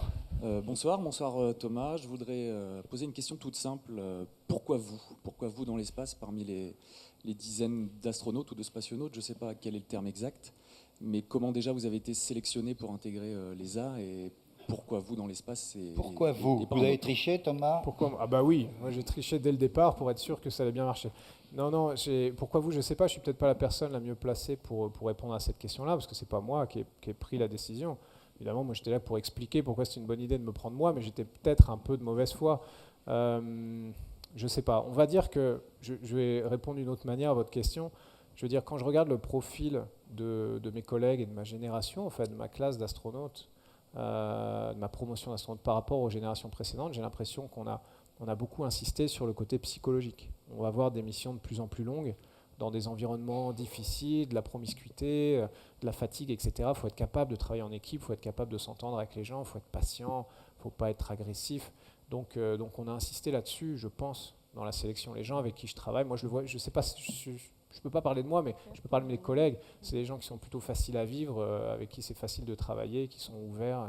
Et voilà. Je ne dis pas que ceux d'avant ne l'étaient pas. Je dis qu'on a insisté sur cet aspect-là, en insistant moins peut-être sur d'autres aspects. Voilà. Le balcon ouvre le score. Oui, je vous en prie, monsieur. Oui, en fait, j'ai une question. J'aimerais savoir quand on estime aller sur Mars, en quelle année? Alors, en quelle année? C'est difficile de donner une date. Tu as vu sur ma diapositive, on a, sans s'engager sur une date, on sait que ce ne sera pas avant 2035. Ah ouais? Voilà, ouais. D'accord. Ah ouais. Du coup, ce sera peut-être pas moi, mais peut-être toi, tu as ta chance en fait.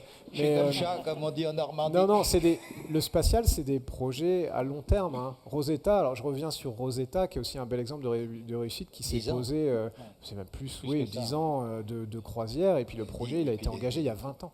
Donc il y a des gens, quand même, c'est quand même impressionnant, enfin moi ça m'impressionne, il y a des gens qui, il y a 20 ans, ont été assez visionnaires pour dire voilà, on va engager un budget quand même assez conséquent et puis on va travailler sur ce truc pendant 20 ans pour que dans 20 ans, on ait cette réussite. Quand même, il faut le faire, moi ça m'impressionne. Voilà. 2035, rendez-vous. 2035. Voilà, minimum. Forum des savoirs 2035. Voilà. Okay. D'accord. La salle du bas maintenant. Oui, bonsoir. Bonsoir monsieur. Bonsoir, tout d'abord merci. Il y a le projet Mars One qui pourrait se dérouler à partir de 2018. Oui. Que pensez-vous de ce projet? J'en pense pas spécialement du bien. C'est pas... Il n'y a pas de querelle de clocher, je ne suis pas en train de dire que nous, ce qu'on fait dans les agences, c'est mieux, et puis qu'on n'est pas là en train d'être snob et de prendre les gens de haut. Alors le projet Mars One, j'explique pour les gens qui ne savent pas, c'est envoyer des gens sur Mars en fait, en les filmant 24/24, en finançant la mission avec les sous de la télé-réalité, et puis les envoyer avec juste le billet aller, sans assurer leurs moyens de retour. Voilà. Mais c'est vrai, je n'exagère pas, c'est ça le projet. Voilà, donc... écoute, on verra en 2018, et puis peut-être que l'actualité me donnera tort, mais si jamais en 2018, il y a des gens qui sont envoyés sur Mars par Mars One, eh ben moi, je veux bien changer de métier. Je suis convaincu que ça ne marchera pas. Je suis convaincu que ça ne marchera pas. C'est trop complexe. C'est trop difficile, c'est pas vrai. On ne peut pas y arriver comme ça en 5 ans avec les sous de la télé-réalité. Il ne suffit pas de s'improviser agence spatiale. Les gens font ça. Je veux bien qu'on dise que les agences, voilà, on a parfois une certaine lenteur, tout ce qu'on veut bien. Mais ça fait 50 ans qu'on fait ça avec l'expertise des gens, des budgets qui sont quand même assez conséquents, même si au final, c'est pas très cher. Si c'était aussi facile que ça, on l'aurait fait. Enfin, il y a quand même un paquet de suicidaires qui se sont manifestés. Oui, alors voilà, c'est vrai qu'il y a... Je veux pas dire, encore une fois, c'est pas les suicidaires qui vont manquer. Quoi. Non. Je veux pas rentrer, je veux pas dire à les gens, moi je suis un restaurant, c'est pas du tout ça l'idée. C'est pas du tout ça l'idée. Mais je pense que déjà les gens, pour l'instant, ils s'engagent, ils signent des papiers, ils trouvent ça sympa. Et puis, si jamais vraiment le jour J, il fallait monter dans la capsule et les gars savaient très bien qu'ils allaient y mourir et pas revenir, je pense qu'il y aurait beaucoup moins de gens qu'au final, il y a de volontaires en ce moment. Mais c'est normal, c'est pas une critique. C'est comme le ça. buzz. Ouais. Oui, il y a une question là-bas, je crois. C'est pas mauvais. Je suis un peu négatif, je suis désolé, mais c'est juste, moi je te dis, moi je pense que ça marche pas. Peut-être je me trompe, mais je pense que ça marche pas. Allez-y là-bas. Oui, bonsoir monsieur. Oui. Bonsoir. Bonsoir Thomas. J'aurais voulu savoir si votre enfance avait été bercée par la conquête spatiale et si vous aviez un souvenir vague ou un facteur déclencheur qui vous a poussé dans votre mission. Allongez-vous, bercé par la conquête spatiale. Oui et non. J'aime bien, je fais des réponses de Normand. Aujourd'hui, j'ai le droit de dire oui et non. Moi, j'aimais bien ça, mais j'étais pas un malade, un fondu de la conquête spatiale. C'était pas ma monomania, tout simplement parce que pour moi, c'était tellement loin, tellement difficile, tellement virtuel, tellement pas pour moi. Faire astronaute, c'était un truc pour les Superman. Je pensais, c'était pas quelque chose qui était à ma portée du tout. J'y pensais même pas, je savais pas comment ça marchait, une sélection d'astronautes, des choses comme ça. Donc j'y rêvais un peu bêtement, un peu naïvement, mais sans vraiment me dire ah oui, quand je serai grand, vraiment je ferai ça, parce que je dis tellement. Et puis voilà, et puis petit à petit en fait tout ça, ça s'est mis en place. Il n'y a pas de formation d'astronaute. Les parcours en ligne droite comme ça n'existe pas, ça existe presque jamais. Pour moi, pour tout le monde, c'est une succession d'expériences. De rencontres, d'efforts. Je ne veux pas dire que c'est le hasard, ce n'est pas une succession de hasard, c'est pas ça que je dis. Il y a un facteur hasard, mais il y a aussi un facteur effort, persévérance, etc. Et c'est une succession de choses qui se sont passées, c'est toujours comme ça.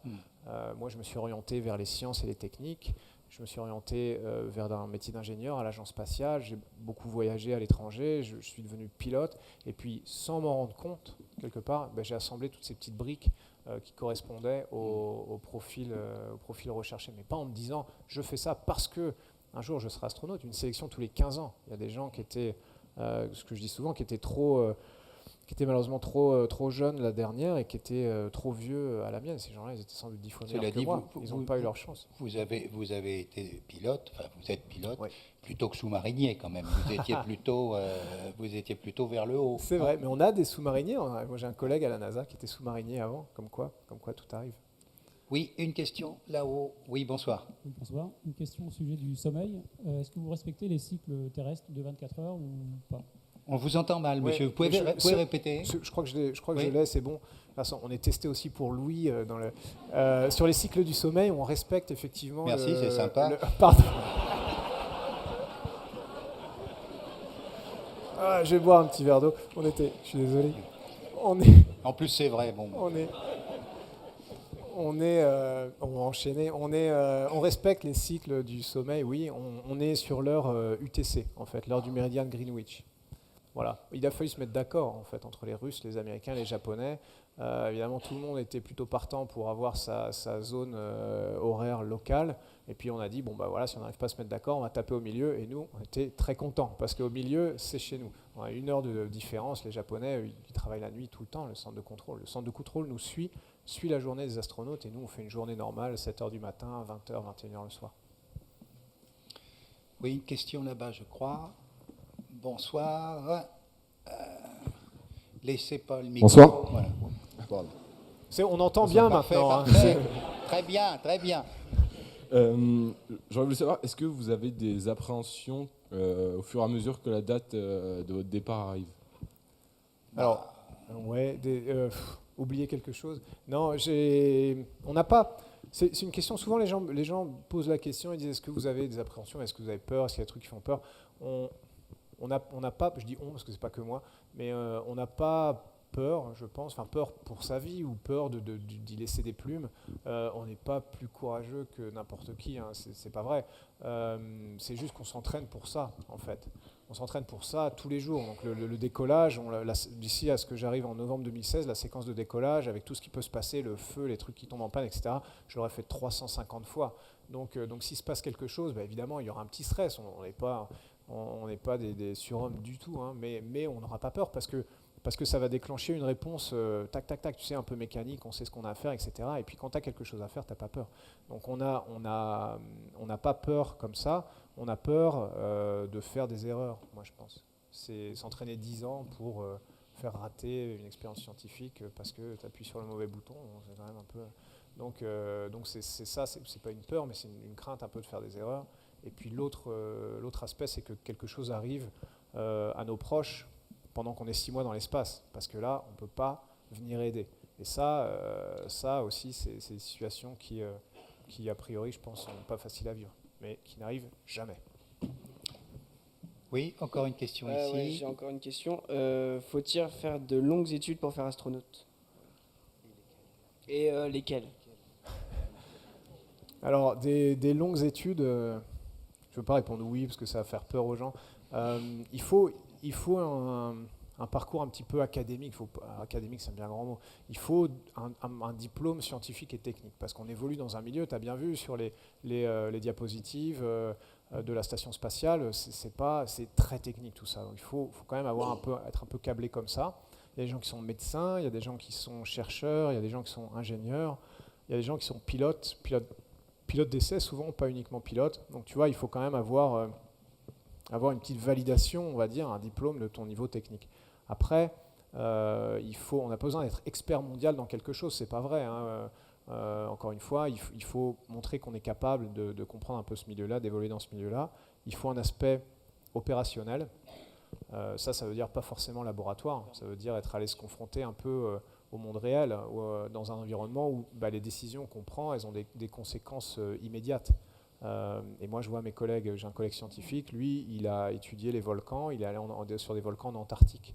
Donc ça, c'est clairement un milieu opérationnel. Il était sur des brise-glaces, il allait sur des îles du Pacifique, etc., au bord d'un volcan. Donc ça, c'est clairement opérationnel. Un collègue ingénieur, il était sur une plateforme pétrolière, tu vois, au large du Congo. Les gars qui sont pilotes d'essai, ils ont ce côté opérationnel. Donc académique, opérationnel, et puis, je vais remettre une petite couche, international. International. Il faut que ça soit clair. C'est pour les jeunes que je le dis. Ça n'existe plus les approches. Enfin, pour moi, j'ai l'impression, moi je vis là-dedans, ça n'existe plus les approches franco-françaises. Et c'est pas grave, c'est pas dommage, ça fait pas peur. C'est mieux qu'avant. Dans tous les métiers, médecin, ingénieur, je sais pas, journaliste, chef cuisinier, tout ce que tu veux. Si tu parles anglais, si tu parles les langues étrangères, ça t'ouvrira des portes qui sinon resteront fermées. Voilà, ça c'est sûr. C'est pas que valable pour moi, c'est valable pour tout le monde dans cette salle qui est en train d'étudier.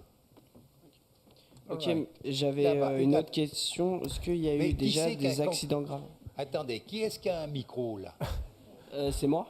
Ah bon? Ah bah il a dû partir en apesanteur. Allez-y, je vous écoute. Bonsoir. J'avais une question pour vous. C'était quelles avancées technologiques sur Terre ont été permises grâce aux recherches scientifiques effectuées en amont dans l'espace? Alors, il y a plein de manières de répondre à cette question. Il y a des avancées technologiques qui ont été faites sans qu'on cherche spécifiquement les faits. Tu vois, tout simplement parce que ce qu'on essaie de faire, nous, c'est de pousser un peu les limites de la connaissance, et en faisant ça, on se rend compte qu'on crée un peu des problèmes. Comment assurer la vie dans l'espace, comment faire en sorte que les matériaux résistent, etc. Il faut répondre à ces problèmes-là, et toutes les avancées ensuite se répercutent sur la Terre. Donc ça, on pense toujours à des trucs bêtes comme le velcro, des choses comme ça, ce qui est pas vrai, d'ailleurs, c'est pas inventé par la conquête spatiale, mais dans le domaine des matériaux, dans le domaine des moteurs, dans le domaine de la propulsion, dans le domaine des communications, il y a énormément de choses. Et là, je parle juste vol habité. Mais après, si on prend le spatial au plus large, là c'est carrément dingue. Tu vois, on va pas reparler du GPS, des communications par satellite, et c'est de la météo ou des choses qui n'existaient pas avant. Donc le spatial dans son ensemble, c'est complètement renversant. Les vols habités ont une partie non négligeable de ça. Et maintenant, ce qu'on fait, et ce qu'on ne faisait pas avant, on envoyait des gens dans l'espace dans les années 60-70, pour des raisons un peu politiques, c'est pas un gros mot, il ne faut pas avoir peur de le dire, on s'en cache pas, moi j'étais pas là pour le faire, et maintenant on pense d'abord à l'intérêt scientifique, et maintenant on fait de la recherche. Donc il y a des exemples un peu bêtes, c'est en alliage des matériaux. Moi j'ai lu un papier récemment, alors récemment ça date un peu maintenant, mais sur la coque de l'iPhone 5. Tout bête, qui utilise des propriétés qui ont été, alors elle n'est pas fabriquée dans l'espace évidemment, mais qui utilise des propriétés issues de la recherche spatiale. En médecine, il y a un vaccin contre la salmonellose. Alors ça, c'est côté américain, malheureusement, c'est pas côté européen, c'est dommage, mais qui est en phase de test, qui a été issu de manipulations américaines dans la station internationale. C'est des choses comme ça qui se passent. Voilà, des exemples. Alors malheureusement, on n'est pas bon pour communiquer là-dessus, et ça, je suis d'accord avec toi, c'est un problème qu'on a, parce que c'est de la recherche fondamentale, et puis parce que parfois, l'Agence spatiale européenne, donne les résultats au labo et après s'en désintéresse. Ça, c'est une grosse erreur, il ne faut absolument pas faire ça. On essaie de changer ça et puis d'avoir des exemples comme ça, justement. Avant de passer à d'autres questions, là, on parlait de politique et des années 60. Je vais profiter de la présence de Dominique Gambier et M. Meillard-Rossignol pour vous poser une question, mais je pourrais comprendre que vous ayez du mal à y répondre ou que vous ne vouliez pas. En cas de tension politique sur Terre, avec tous les gars d'un peu partout que vous avez là-haut, dont des gars qu'on donne l'habitude de se crêper assez facilement le chignon. Est-ce que vous avez des protocoles, mais je parle sérieusement. Protocoles de crêpage de chignon? Oui, parce que en apesanteur, ça peut donner des drôles de trucs. Non, mais sérieusement, est-ce qu'on vous en parle? Est-ce que vous faites confiance? Est-ce que c'est un thème d'entraînement? Non, alors c'est vrai que c'est une bonne question. Merci. Parce que tout à l'heure j'ai dit un truc désagréable. Donc, et non, c'est pas un thème d'entraînement. C'est bizarrement, nous on n'a pas ce problème dans les équipages parce qu'on est un peu tous sur le même bateau. Donc ce qui se passe entre les États quelque part, on essaye de mettre ça de côté. Moi je le vois entre mes collègues russes et mes collègues américains, on n'a pas arrêté de s'inviter à manger et puis de faire des choses ensemble le soir parce que l'actualité politique ou internationale était ce qu'elle est. Moi, la manière dont je le vois, c'est plutôt à l'envers. C'est que nous, on est une des meilleures raisons qu'ont ces gens à un niveau plus haut et plus politique de ne pas se crêper le chignon, justement. Oui. Ils ne peuvent pas vraiment se crêper le chignon parce qu'on est là. Et parce que, qu'est-ce qu'on va faire? Qu'est-ce qu'ils vont faire les Américains et les Russes? Parce qu'évidemment, on n'a pas donné des noms, mais on va les donner. Alors qu'ils ont une coopération comme ça qui est pacifique et qui marche bien au vu et au su de tout le monde. Et on a ce rôle-là, j'espère, qui est aussi de désamorcer ces antagonismes et puis de faire en sorte que ça aille pas si loin que ça. Et ça aussi, même si on ne l'a pas fait pour ça, c'est une retombée positive. On en a plein. J'espère que je vous convainc, je ne suis pas là pour vous convaincre, mais j'espère que ça vous parle, des vols habités. Ouais. Enfin, si les Russes boudaient et disaient on ne va pas les chercher, c'est les Soyouz qui montent quand même. Oui, mais le problème c'est qu'ils montent, mais ils n'ont personne à monter. S'ils ne montent pas les Américains, les Européens. Voilà. Donc tout le monde, on a besoin l'un de l'autre. Donc ça après, il y a des effets d'annonce, je suis d'accord. Les gens disent on va arrêter. Mais non, c'est trop intégré. Ce qu'il faudrait, c'est que la Terre entière elle est en orbite déjà, mais soit astronaute. Mais les missions du futur, et c'est intéressant, mais on ne va pas parler que tous les deux, mais c'est intéressant. Les missions du futur, on aura des Chinois, on aura des Indiens, etc. Et ce sera super. C'est pas l'Arche de Noé, mais c'est un peu naïf, je sais, mais vous verrez, ce sera comme ça. Alors, on part une question, je crois. Oui, bonsoir. Bonsoir. Vous nous expliquiez tout à l'heure que donc, le Soyouz soviétique était un engin qui était technologiquement extrêmement fiable. Est-ce que vous pensez qu'à contrario, les Américains ont perdu la main dans la course à l'espace avec leurs accidents de navette et bien qu'ils fabriquent, comme vous l'avez expliqué, 70% de la station spatiale internationale? Merci. Ouais.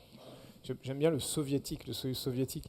Il est plutôt russe maintenant que soviétique, c'est vrai qu'il a des origines soviétiques, mais...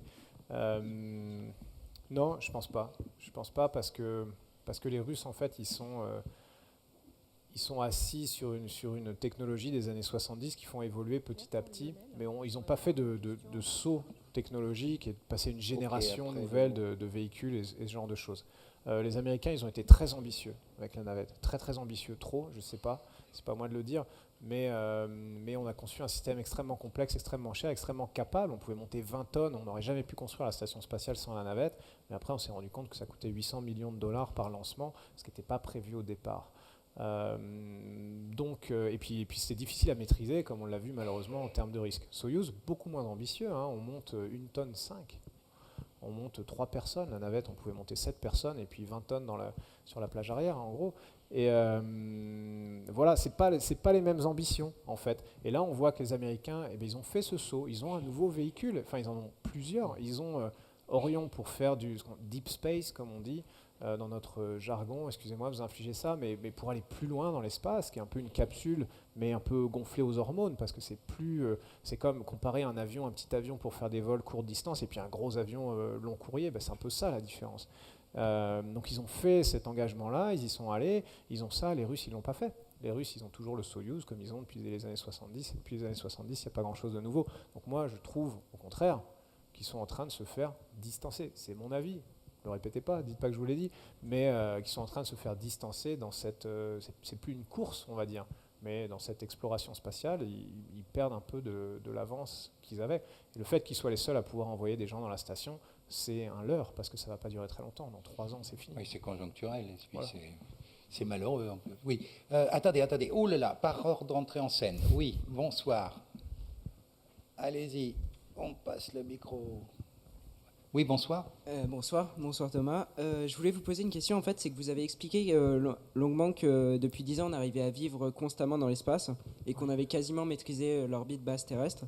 Et je me demandais vraiment quelle est vraiment précisément la prochaine étape entre l'arrivée de l'homme sur Mars et cette maîtrise totale de la basse orbite. Ouais.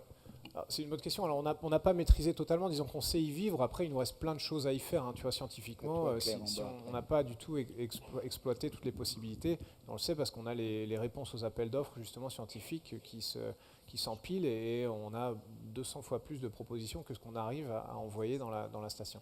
Donc, il reste ça à faire. La prochaine étape, écoute, si je le savais, je serais directeur général de l'Agence spatiale européenne. Hein.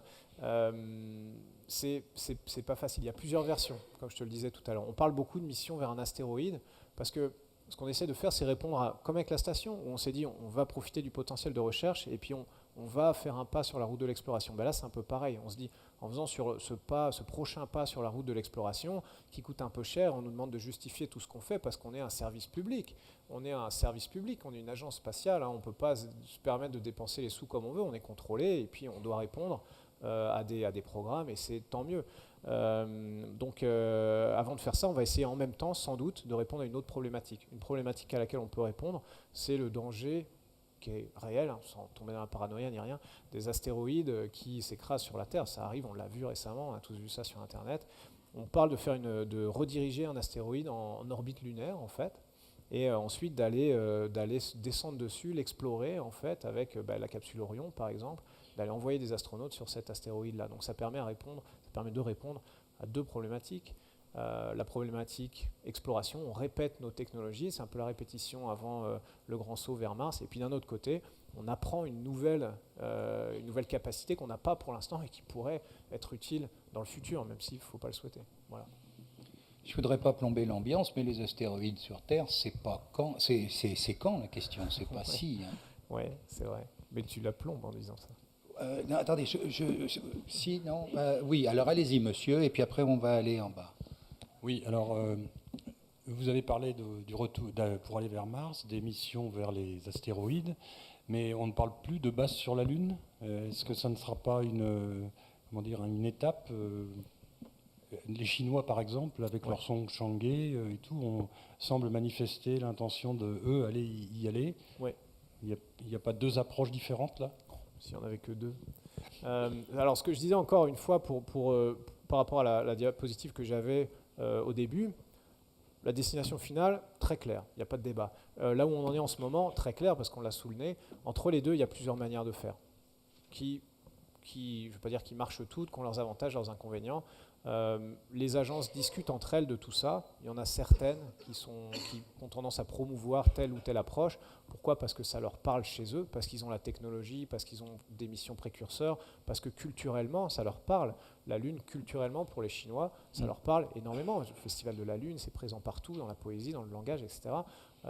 Donc c'est un symbole fort pour eux, pour la population chinoise. Et puis aussi, politiquement, c'est pareil, on ne va pas faire de la langue de bois, ça leur parle parce qu'ils veulent faire aussi bien que les Américains, et mieux, c'est tout. Voilà, donc eux, ils ont ces facteurs-là qui rentrent en ligne de compte. Nous, d'un autre côté, on essaie d'avoir une approche vraiment plus scientifique et technique et de se débarrasser un peu de ce côté-là. Et puis, on discute tous ensemble. Voilà. C'est pas arrêté, mais on en parle. Nous, en Europe et aux États-Unis, moins. En Chine, c'est vrai qu'ils en parlent beaucoup. Nous allons au rez-de-chaussée. Je crois qu'il y a une question. Bonsoir, monsieur. Bonsoir. C'est une question sur un thème un peu particulier, sur les extraterrestres. Qu'est-ce qui vous a été ou non enseigné pendant votre formation et quelle est votre conviction personnelle? Alors, merci. X-Files, allons-y. X-Files. Alors, ce qui m'a été enseigné pendant ma formation, rien. Voilà, et ça, évidemment, les gens qui choisissent de ne pas me croire, parce qu'il y a toujours des gens qui choisissent de croire une version différente que celle qu'on leur propose, mais non, rien, c'est un non-sujet pour nous. On reste dans l'environnement proche de la Terre, on a 450 km. Si nous, on voyait des extraterrestres, on les verrait du sol. Après, philosophiquement, on peut tourner la question dans tous les sens qu'on veut. On peut se dire l'univers est infini, donc il y a une infinité de chances, etc. Ou raisonnablement, comment penser, c'est égocentrique de dire qu'on est la seule race, etc. Moi, je respecte ces questions-là, mais c'est pas notre business à nous, vraiment. Nous, on est très technique, on est un peu terre à terre. On est là pour faire le boulot. J'ai pas vu beaucoup d'astronautes, pour répondre à votre question, se poser vraiment des questions fondamentales sur cet aspect-là. Les gars, c'est un peu des scientifiques, c'est des pilotes, et puis ils font leur tâche quotidienne sans se poser trop de questions métaphysiques. Ça ne veut pas dire qu'on est bête et méchant, mais voilà. Je ne sais pas si ça répond à votre question, mais en tout cas, on n'en a jamais parlé. Ce n'est pas un sujet de discussion qu'on a, sauf très tard le soir. Ouais. Voilà. Oui, d'accord. D'accord. Mais c'est une bonne question. Il n'y a pas de. Non, mais merci il y a pas de d'avoir tabou, posé, mais... monsieur. C'est absolument pas. Je ne suis pas en train de vous dire que ça ne nous intéresse pas. C'est juste que c'est pas nous. Si on veut discuter d'extraterrestres avec des gens qui travaillent dans le spatial ou qui s'intéressent au spatial, malheureusement, les astronautes, je ne pense pas que ce soit des bons interlocuteurs pour ça, en fait. Voilà. Et je m'en excuse. Je retiens que les astronautes sont terre à terre, moi. Ça me... Ouais. Oui, madame. Non, pardon. Oui, allez-y. Oui, parce qu'il y a les oreilles, mais il y a les yeux aussi. Je me demandais, j'avais une question un peu plus axée sur votre mission à vous. Oui. Je voulais savoir quel pouvait être l'impact psychologique sur une mission spatiale comme ça sur un long terme, sur une durée assez longue. Une durée de 6 mois, ma mission. Ouais. L'impact psychologique sur moi, tu veux dire? Sur tous les astronautes qui surtout, peuvent... Oui, voilà, sur le sujet, la personne qui mène la mission. Alors, c'est une bonne question. Il n'y a pas de grands changements, on ne devient pas fou, on ne devient pas... mais on croyait au début de la recherche spatiale, tu sais, Yuri Gagarin, c'est pas pour raconter des anecdotes, mais il ne pouvait pas reprendre les commandes en manuel. Il fallait rentrer un code, lui il avait la moitié du code, et le centre de contrôle avait l'autre moitié. Pourquoi ? Parce que les gars n'étaient pas sûrs qu'ils ne deviennent pas fous, que dans l'espace on ne devienne pas fou. Tu vois, et qu'il ne voulait pas qu'il puisse reprendre les contrôles, les commandes de lui-même et faire n'importe quoi s'il devenait fou. Donc c'était seulement avec l'autorisation du centre de contrôle. Voilà. Au début on ne savait pas. Ce qui se passe très souvent, et ça je l'ai vu chez des collègues, c'est que les gens ils prennent du recul en fait, un recul que nous on n'arrive pas à prendre sur Terre, parce qu'on a la tête sur notre copie en fait. Et on a fait beaucoup de progrès maintenant, on a Internet, on a plus d'informations, etc. Donc on comprend un peu que c'est un vaste monde, mais on n'arrive pas physiquement à prendre ce recul-là. Et je ne pense pas que l'être humain, en tout cas moi, est fait pour intégrer des choses qui dépassent un peu trop son échelle. Dès qu'il commence à y avoir un petit peu trop de zéro, un petit peu trop de distance, on ne comprend plus rien. Enfin, moi, je ne comprends plus rien. Et en fait, de voir un peu la fragilité de la Terre, l'atmosphère, quand tu regardes sur le côté, comme ça, en vue un peu rasante de la station spatiale, c'est ridicule. Ridicule. Ça contient toute la vie. qu'on connaît dans le système solaire et à des années-lumière. Il n'y a pas de vie ailleurs pour l'instant. Et quand on se rend compte de ça, en fait, souvent, ce qui est assez drôle, alors je ne veux pas verser dans la philosophie non plus, mais les gens qui sont dans leur station spatiale, là, dans leur vaisseau spatial à 6, avec leurs ressources limitées, avec leurs horizons différents, et puis qui essayent tant bien que mal de faire marcher le bateau parce qu'ils n'ont que ça, et puis les ressources, elles sont limitées, et puis il faut bien le faire marcher parce qu'ils n'ont pas tellement dans leur environnement ailleurs où aller. Mais en fait, ce qui est marrant, c'est que quand on regarde la Terre, c'est exactement la même chose. Et la Terre, c'est un espèce de vaisseau spatial comme ça qui se promène dans le noir absolu de l'espace où il n'y a pas de vie, où on a des ressources limitées, on est tous ensemble, et il faut quand même bien arriver à faire marcher le truc parce qu'on n'a pas de plan B. Voilà. C'est peut-être un peu naïf de dire ça, mais les gars, en rentrant, ils se rendent compte que leur situation comme ça, un peu isolée, un peu à la merci de plein de choses, et dans leur vaisseau spatial, c'est exactement ce qu'on a ici, sauf qu'on a tellement le nez dessus, et qu'on est tellement nombreux, et qu'on n'arrive pas à calculer les grands nombres, qu'on n'arrive pas à l'intégrer. Voilà. Et souvent, quand les gars reviennent, ça, ils l'ont intégré.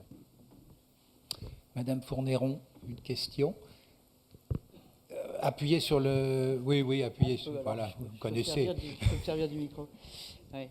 Disons à Thomas que astronaute, mais aussi pédagogue. Hein, parce que quand on voit la qualité de l'intervention, je pense qu'effectivement la famille est là, mais la côté pédagogie, on voit vraiment remarquable sur cette soirée. Je voulais revenir sur les aspects un peu médicaux. Oui. Vous avez évoqué tout à l'heure la fonte musculaire importante, évidemment, pendant les 6 mois. Est-ce qu'il y a des éléments que l'on connaît mieux sur l'évolution d'un certain nombre de paramètres? Quel est le type de suivi médical que vous avez avant de partir? Et ensuite, en revenant, c'est-à-dire, est-ce qu'il y a des spécificités particulières autres que celles qui sont liées à l'impesanteur? Non, pas vraiment. Alors c'est un sujet complexe. Hein. Évidemment, on pourra en parler un peu dans les détails, mais on se rend compte qu'on ne perd pas que du volume musculaire, on perd aussi à volume égal sur le rapport poids-puissance, des choses comme ça. Et puis les muscles des couches externes en fait sont moins affectés qu'en fait les muscles des couches internes et des choses comme ça qui se passent. Et puis il y a des groupes de muscles spécifiques qui sont plus touchés que d'autres. Ça, on a des... Alors si la question c'est comment on se prépare à ça, qu'est-ce qui est fait après, on a des médecins qui nous suivent. Chaque astronaute a un médecin désigné. Tous les ans, on a tout un tas de mesures qui sont prises sur nous. Avant la mission, tout un tas de mesures qui sont prises. On a même des biopsies musculaires. Densité osseuse, on fait ça. On a fait densimétrie osseuse. Alors, je n'ai pas les chiffres en tête parce que moi, je ne suis pas médecin. Mais on fait densimétrie osseuse à l'aller, au retour. On est examiné sous toutes les coutures. Et même à bord, on a maintenant de plus en plus de systèmes de diagnostic et d'examen à bord. On fait des scanners, des fonds d'œil, des choses comme ça à bord de la station qu'on ne faisait pas avant. Et on est extrêmement bien suivi. Et ça, encore une fois, il y a des applications de tout ça dans la médecine de tous les jours. Voilà. Et au retour, pardon, vite fait, vous êtes suivi ad vitam aeternam ou il y a un moment où on vous lâche un peu parce que ça doit quand même... On est suivi. En fait, les premiers jours sont difficiles parce que le système de l'oreille interne en fait s'est adapté à l'impesanteur, ne marche plus très bien au sol. On a débranché certains signaux. Le cerveau s'est bien fait, s'est adapté à débrancher certains signaux pour pouvoir faire face un peu à l'état d'impesanteur. Mais quand on rentre au sol, tout ça s'est débranché. Par contre, on en aurait bien besoin. Donc les gens s'évanouissent. Il y a des chutes de pression sanguine, il y a des désorientations. On n'a pas le droit de conduire, on n'a même pas le droit de monter les escaliers au début. Donc les 2 premiers jours sont un peu difficiles. On reste sous observation 4 ou 5 jours. Ensuite, on rentre chez soi. Et puis là commence une phase un peu de rééducation. On fait du kiné. On a des spécialistes de l'exercice physique qui viennent, qui mesurent notre performance physique, qui nous font progressivement revenir à notre niveau d'avant la mission. Mais en gros, ça c'est très intense au début et puis ça s'atténue, mais on revient à notre niveau initial 6 mois après le retour sur Terre, on va dire. Voilà. D'accord. Une question dans la salle du bas, je crois. Oui. Bonsoir. J'avais une question parce que vous avez dit qu'il fallait à peu près 14 ans, enfin il a fallu 14 ans pour construire l'ISS, mais il y a forcément une interaction gravitationnelle avec la Terre, donc du coup ça va forcément retomber sur la Terre. Et comment les agences spatiales ont-elles prévu de démonter ou d'empêcher cela? Ouais. Alors, ça retombera pas sur la Terre tant qu'on décide pas que ça retombe sur la Terre. Parce qu'il y a une interaction gravitationnelle, oui, ce qui est vrai pour tous les satellites et notamment pour les plus massiques, en fait, comme la station spatiale, qui est l'objet le plus lourd qu'on ait dans l'espace. Mais c'est contrôlé, c'est pas un objet complètement passif. La station spatiale, on a tout un tas de moyens de la contrôler, de changer sa trajectoire. Périodiquement, on accélère, ce qui a pour effet d'élever l'apogée de la station. Ensuite, on fait la même manœuvre, une demi-orbite pour élever le périgée, sans rentrer dans les détails. En gros, ça fait remonter l'orbite à peu près circulaire qu'on a. Donc on la contrôle et on ne la laissera pas retomber tant qu'on n'a pas décidé de la laisser retomber. En même temps, un jour, c'est vrai, je suis d'accord avec vous, il faudra se préoccuper de comment cette station, on va la désorbiter ou la déorbiter. On l'a fait avec la station Mir, qui était quand même plus petite. Là, est-ce qu'on va la désorbiter en comment on dit, désorbiter, je sais même pas. Ça m'arrive rarement, mais je crois parce que moi, j'ai pas envie qu'on la désorbite ou déorbite trop tôt quand même, pas avant 2016. Mir, ça faisait de la peine quand même. Et est-ce qu'on le fera en une fois? Il va falloir la séparer pour la descendre? On n'a pas répondu à ce problème-là. Par contre, par exemple sur l'ATV, la contribution européenne, là on a un cargo ravitailleur ATV qui est arrimé à la station en ce moment même, qui va redescendre le 27 février. Le 27 février, il va faire une expérience de rentrée atmosphérique et il va faire tout un tas de mesures. Alors je ne sais pas les détails, excuse-moi, sans doute je devrais, mais je ne les sais pas. Dans le cadre d'un groupe de travail franco-européen, américain, sur justement la désorbitation. On va dire ça. Il y a des gens sur Twitter qui sont en train de me dire de l'ISS. Voilà. C'est une vraie question. C'est une vraie question super intéressante d'ailleurs. La rentrée atmosphérique, c'est une des parties les plus fun du travail. Oui, parce qu'on a laissé des cochonneries sur la Lune déjà, etc. Hein. Oui. La Lune, c'est loin, mais là, en orbite d'accord, basse terrestre, on essaye de rien laisser. D'ailleurs, on a des... Bon, pardon, je ne vais peut-être pas trop digresser là-dessus, mais on a des initiatives qui s'appellent Clean Space à l'ESA, où on essaye de nettoyer un peu tout ça. On a des projets pour aller nettoyer les débris en orbite basse terrestre, super intéressant aussi. Oui, voilà une question, monsieur, bonsoir. Ah bah, on s'est déjà vu. Ouais. Thomas a abordé lors de sa présentation initiale et a dit qu'il développerait ce point, le rapport de l'astronaute à la Terre quand il est de là-haut. Vous avez dit qu'il y a une vision qui évolue. Et puis une autre petite question qui est un peu liée, savoir si les connaissances sur l'origine de la vie terrestre, de la vie humaine, sont plus riches grâce à la conquête spatiale. Alors, le rapport de l'homme à la Terre, c'est un peu ce que j'ai dit dans la réponse à la question de tout à l'heure. C'est ce côté recul. Les Américains appellent ça the overview effect. Donc, c'est tout d'un coup, se prendre en pleine figure, ce recul, ce côté vu d'en haut, et puis d'intégrer tout ça dans sa globalité. Et puis de se rendre compte qu'on est tous dans le même bateau au final. C'est ça en fait de ce que je voulais dire par le rapport à la Terre. Ça se traduit pour certains par une conscience écologique. Tu sais, il y a des gens qui sont après astronautes, sont devenus ambassadeurs de tout un tas d'initiatives de bonne volonté, au travers de blogs, au travers d'associations caritatives, etc. Moi j'ai des gens que je connais qui ont fait ça après leur carrière d'astronaute, ça peut être autre chose. Voilà, sur l'origine de la vie, ça c'est pas une question à laquelle on peut répondre nous en restant dans l'orbite basse terrestre. Mais c'est une bonne question. Je ne vais pas dire que c'est la seule bonne question, mais presque. C'est ça qui est intéressant, mais pour tout le monde, même si on ne se rend pas compte, même si on oublie, mais dans notre quotidien, on veut tous savoir d'où on vient, où est-ce qu'on va, à quoi ça rime tout ça, pourquoi on est là, etc. Les gens qui s'intéressent à la religion ou aux extraterrestres, c'est aussi ça qu'ils veulent savoir. On veut tous savoir ça. Même si on l'oublie parfois. Et ça, c'est en allant plus loin, c'est en allant vers Mars qu'on va répondre à tout ça. Rosetta, c'est une tentative de répondre à tout ça. C'est les astéroïdes ou les comètes, c'est des corps qui sont en fait des témoins du Big Bang, c'est des corps qui n'ont pas changé, qui n'ont pas été agglomérés, bombardés, changés de structure depuis ce moment originel. Donc en allant toucher ça du doigt, on voyage dans le temps. Ce qu'on irait faire sur Mars, c'est ça aussi, c'est comprendre comment la vie apparaît au final, et puis surtout comment elle disparaît. Donc ça, l'exploration spatiale, elle a clairement, je suis d'accord avec toi, pour but de répondre à cette question-là. Mais malheureusement, nous, dans la station spatiale, trop proche de la Terre, on ne sait pas répondre à ça. On sait pas répondre à ça. Une question au rez-de-chaussée. Oui, bonsoir, je ne vous vois pas. Il y a une question en bas? Oui, bonjour. Bonjour. Vous avez parlé tout à l'heure que vos combinaisons, vous les jetiez quand vous n'en avez plus besoin, oui. Ou bien vous avez parlé aussi de Clean Space. Donc, je voulais savoir ce que vous faisiez des déchets. Alors, Alors, Clean Space, c'est au sens large. Hein. C'est pas, ça ne concerne pas vraiment les déchets des astronautes. Les combinaisons, c'est pas tellement les combinaisons qu'on jette, c'est les vêtements. En fait, on jette les vêtements parce que tout simplement, c'est plus économique et même écologique, si on pousse le raisonnement, que de les laver. Les déchets, on essaie d'en produire le moins possible. Ce qu'on fait, c'est qu'on rentre les brûler dans l'atmosphère. En fait. Les vaisseaux qui nous ravitaillent, une fois qu'on a utilisé tout le ravitaillement, qu'on a transféré tout ce qui nous intéressait, on les remplit avec nos déchets, parce qu'évidemment l'activité humaine produit des déchets, ça on ne peut pas s'en cacher, et on les fait rentrer dans l'atmosphère, mais avec un angle qui est plutôt pentu et qui sans bouclier thermique, donc ils vont tout simplement brûler, ça va faire une belle étoile filante en rentrant dans l'atmosphère. Et ça n'a pas de conséquences de gaz à effet de serre, etc., parce que c'est bien plus haut que ça se passe.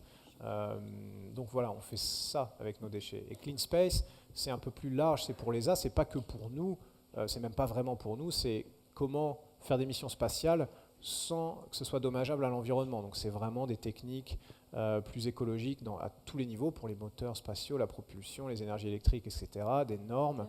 Et puis c'est aussi le côté déchets en orbite, tous les déchets, débris en orbite spatiaux, qu'un jour il faudra bien nettoyer, non pas parce que ça pollue au sens vraiment où on l'entend, mais parce que ça gêne. Voilà, c'est un danger pour nous. Je ne sais pas si vous avez vu Gravity, heureusement nous ça ne nous arrive pas, mais parfois on change l'orbite de la station parce qu'on sait qu'il y a un débris qui a une trajectoire un peu convergente, on prend toujours 10 km de marge, ce qui est énorme, mais on va tous se mettre dans le Soyouz, on change l'orbite de la station, on attend un petit peu 2 heures que ça se passe, que ça se croise, et puis après on reprend notre vie normale. Donc c'est pas tous les jours, mais ça arrive de temps en temps. J'ai une question avant d'aller en bas. Tout à l'heure, vous parliez d'exploration et d'expérimentation. Moi, je voudrais juste que vous essayiez de me donner la proportion de ce que vous vous sentirez, parce que vous n'y êtes pas encore allé, mais est-ce que vous serez un explorateur, surtout, ou un expérimentateur de techniques, de technologies, etc. C'est pas forcément le même sentiment, la même sensation. Non, c'est vrai. Je pense que dans notre, on va dire, je vais répondre autrement, dans notre cœur, on est tous un peu des explorateurs.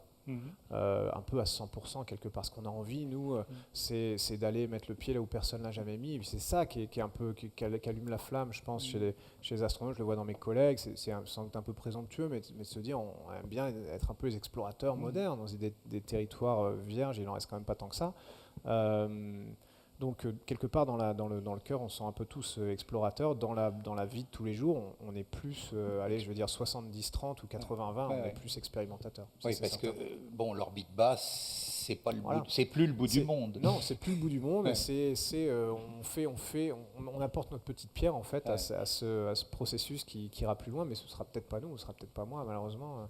C'est pas grave. Ce qui compte, c'est que ce soit quelqu'un au final qui aille plus loin. Voilà, c'est pas grave. La salle en bas, oui, bonsoir, madame, je vois. Bonsoir. C'était pour savoir comment une astronaute peut fonder une famille avec les études et tout ça. C'est marrant, d'habitude elle arrive plus tôt cette question-là. C'est sûr que c'est pas le meilleur métier pour la vie de famille, ça c'est certain. On enfonce des portes ouvertes en disant ça. Et puis que surtout...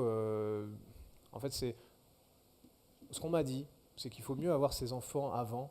Je sais, il n'y a pas de recherche scientifique, hein, mais bon, il y a on m'avait dit aussi que les pilotes à Air France avaient que des filles, des questions de radiation. Je ne sais pas si c'est vrai. On m'a dit aussi qu'il faut mieux avoir des enfants avant d'aller dans l'espace. Non, c'est pas facile. C'est pas facile de faire tout à la fois, pas que dans le métier d'astronaute, hein, mais quelque part, bizarrement, une fois qu'on est dans l'espace pendant 6 mois, en fait, tout d'un coup, ça devient plus stable. Au lieu de voyager beaucoup et de passer les week-ends dans l'avion pour aller de Houston à Moscou, ce qui est quand même mon quotidien, malheureusement, parce que ce n'est pas la partie que je préfère, tout d'un coup, 6 mois au même endroit, à un numéro de téléphone fixe, c'est beaucoup plus simple pour gérer sa vie familiale, sa vie privée. Voilà. Et puis après, la mission, on a du temps pour ça. Mais ce n'est pas facile. Ouais. C'est pas facile. Non, mais enfin, votre épouse ou votre compagne, elle sait où vous êtes. Là, exactement. C'est toujours. Oui, une question là-bas. Oui, j'ai une question. Combien de temps ça dure une carrière d'astronaute ? Très longtemps, j'espère. Ça dure. On a une date limite de consommation qui est notre visite médicale en fait. on a une aptitude médicale comme les pilotes, et si on la perd, tout s'arrête, malheureusement. Mais c'est comme ça fait partie des règles du jeu, et puis les médecins de l'ESA ne sont pas là pour nous mettre le couperet au-dessus de la tête, ils sont au contraire là pour faire en sorte que ça se passe bien, pour nous aider. Donc en général, parfois c'est un problème, c'est pas toujours un problème. Ensuite, on peut voler jusqu'à... Écoute, le record, c'est 77 ans. Mais c'était une expérience sur un peu un âge avancé en orbite. La norme, c'est qu'à partir de 55 ans, en général, rares sont les gens qui volent après 55 ans. Voilà. Mais aussi parce qu'une carrière d'astronaute, en général, moi j'ai eu de la chance, j'ai été recruté jeune, et encore aujourd'hui, je suis le plus jeune du corps des astronautes européens, du moins. Mais en général, ça commence plutôt vers 40 ans. 40-45 ans, donc si on ne fait pas voler les gens jusqu'à 55, bon. Et parce qu'il faut avoir eu une vie avant, en fait. Un astronaute, c'est pas, on ne sort pas de l'école, on est astronaute, il faut avoir prouvé un peu ce qu'on valait dans la vie d'avant. Madame, qui attend depuis pas mal de temps, je crois, allez-y. C'est pas grave. Thomas, je suis très fière de toi. Ma question, c'est sur les repas, l'alimentation, dans la station. Ouais, pourquoi? Parce que tu as des suggestions à proposer. Oui. Je suis preneur. Hein. Je pourrais te donner des petites boîtes. Non, alors l'ordinaire, c'est soit russe, soit américain, et c'est surtout à base de boîtes en conserve, de boîtes de conserve, nourriture lyophilisée, pas tant que ça lyophilisée, mais surtout boîtes de conserve. Mais c'est assez varié en fait. Pour les Européens, nous, on a la chance quand on monte dans la station. Chaque pays européen se voit un peu proposé par l'Agence spatiale européenne de participer à la nourriture à bord. Donc l'astronaute en fait a la chance, choisit un petit peu ce qu'il aime bien et peut emmener des spécialités nationales ou régionales. Grand appel du pied. Oui, j'avais entendu qu'il y avait un chef qui avait concocté des plats, c'est ça? Récemment, dans l'émission française du passé, c'était Alain Ducasse qui s'occupait de tout ça. Oula. Ouais. Et encore maintenant, pour les grandes occasions, les Américains ont de la nourriture Alain Ducasse, bon, en boîte quand même, c'est pas non plus, mais fournie pour Noël. Les gens parfois m'ont dit, mais c'est ENAF qui fait la nourriture. Non, ENAF fait les boîtes. D'accord. Alain Ducasse fait l'intérieur, ne confondons pas. Le canard à la rouennaise en apesanteur. Alors, oui, là, assez vite. Bonsoir. Bonsoir. Alors moi, je voulais savoir, après tout ça, après cette mission, qu'est-ce que vous pensez faire? Est-ce que vous allez retrouver votre métier de pilote ou est-ce que vous allez devenir scientifique Alors, j'ai failli faire la blague, je vais devenir président de région, mais je l'ai déjà fait tout à l'heure. Si j'insiste lourdement, ça commence à devenir un peu étrange. Oui. Non, pas du tout. Non, moi, je pense qu'après, on essaie de revoler, en fait. Enfin, on se repose un petit peu, on est content de revenir. 6 mois, loin de la famille, des siens, des proches, etc. On souffle un peu. Et puis après, le virus reprend, je pense. Et les gens qui ont vécu ça, moi, je vois mes collègues, ils ont qu'une hâte, c'est de repartir. Après, je ne sais pas de quoi l'avenir sera fait. Tu sais, si on a moins de vols, s'il y a des programmes qui démarrent, d'autres qui s'arrêtent, etc. Tu sais, ça ne dépend pas beaucoup de moi, en fait, tout ça. Moi, tant qu'on me propose de voler dans l'espace, je pense que je continuerai. Après, il y a des gens qui ont fait d'autres choix de carrière. Hein. Il y a quand même beaucoup de gens qui restent dans le milieu du spatial en tant qu'expert, en tant que manager aussi à l'Agence spatiale européenne. Directeur de vol, non? Oui, il y a eu ça aussi. Il y a eu ça, directeur de vol. Oui. Il y a des gens qui sont retournés pilotes. Hein. Il y a un astronaute pilote de navette, commandant de bord de navette. Il en a eu marre, non. Sa carrière était derrière lui. Il a dit moi, je vais redevenir pilote de ligne. Il a recommencé à zéro, comme les jeunes de 21 ans là, qui rentrent, et puis parce qu'il aimait voler. Tu vois, il y a un petit peu tout, mais à un moment, il faut faire son choix. Pour l'instant, je sais pas de répondre à cette question. Direction la salle du bas. On va essayer d'aller vite un petit peu maintenant, parce que la piste est en vue. Oui, allez-y. Bonsoir. Bonsoir. J'avais une question à propos de l'eau et tout ce qui est liquide dans l'espace. Oui. Parce que vous parliez tout à l'heure quand ils buvaient et laissaient leur verre sur le côté. Oui. Au niveau des détachements entre le verre et le liquide, comment ça se passait? Ouais. Et si ça faisait une bulle du liquide ou si ça s'effondrait et tombait. Le whisky du capitaine Haddock. En fait. Oui. Non, écoute, oui, tu as raison, tout à l'heure, j'ai pas été clair. Ce que je voulais dire, c'est que c'est pas dans la station où tu laisses ton verre comme ça, parce que dans la station, on n'a pas de verre. C'est que dans la station, tu laisses quoi que ce soit, un stylo, ton équipement, les choses comme ça. Tu as vu tout à l'heure la petite vidéo avec les feuilles de papier. Et après, la personne faisait ça avec un verre sur Terre. Dans la station, on n'a pas de verre parce qu'on ne pourrait pas boire avec un verre. Ce qui se passe, c'est qu'il y a une force, alors j'essaie de ne pas devenir trop théorique non plus, mais il y a une force dans tous les liquides qui fait que les liquides en fait, ont tendance à coller aux surfaces, aux parois. Et ça, c'est ce qui fait, ça parlera à tout le monde, les larmes de vin dans le verre de vin. La tension de surface, exactement. Et je voulais pas, ça fait peur de dire je voulais pas le dire parce que ça impressionne des termes. Bah oui, mais moi j'ai que ça pour impressionner. C'est pas. Donc voilà, les larmes dans le verre de vin.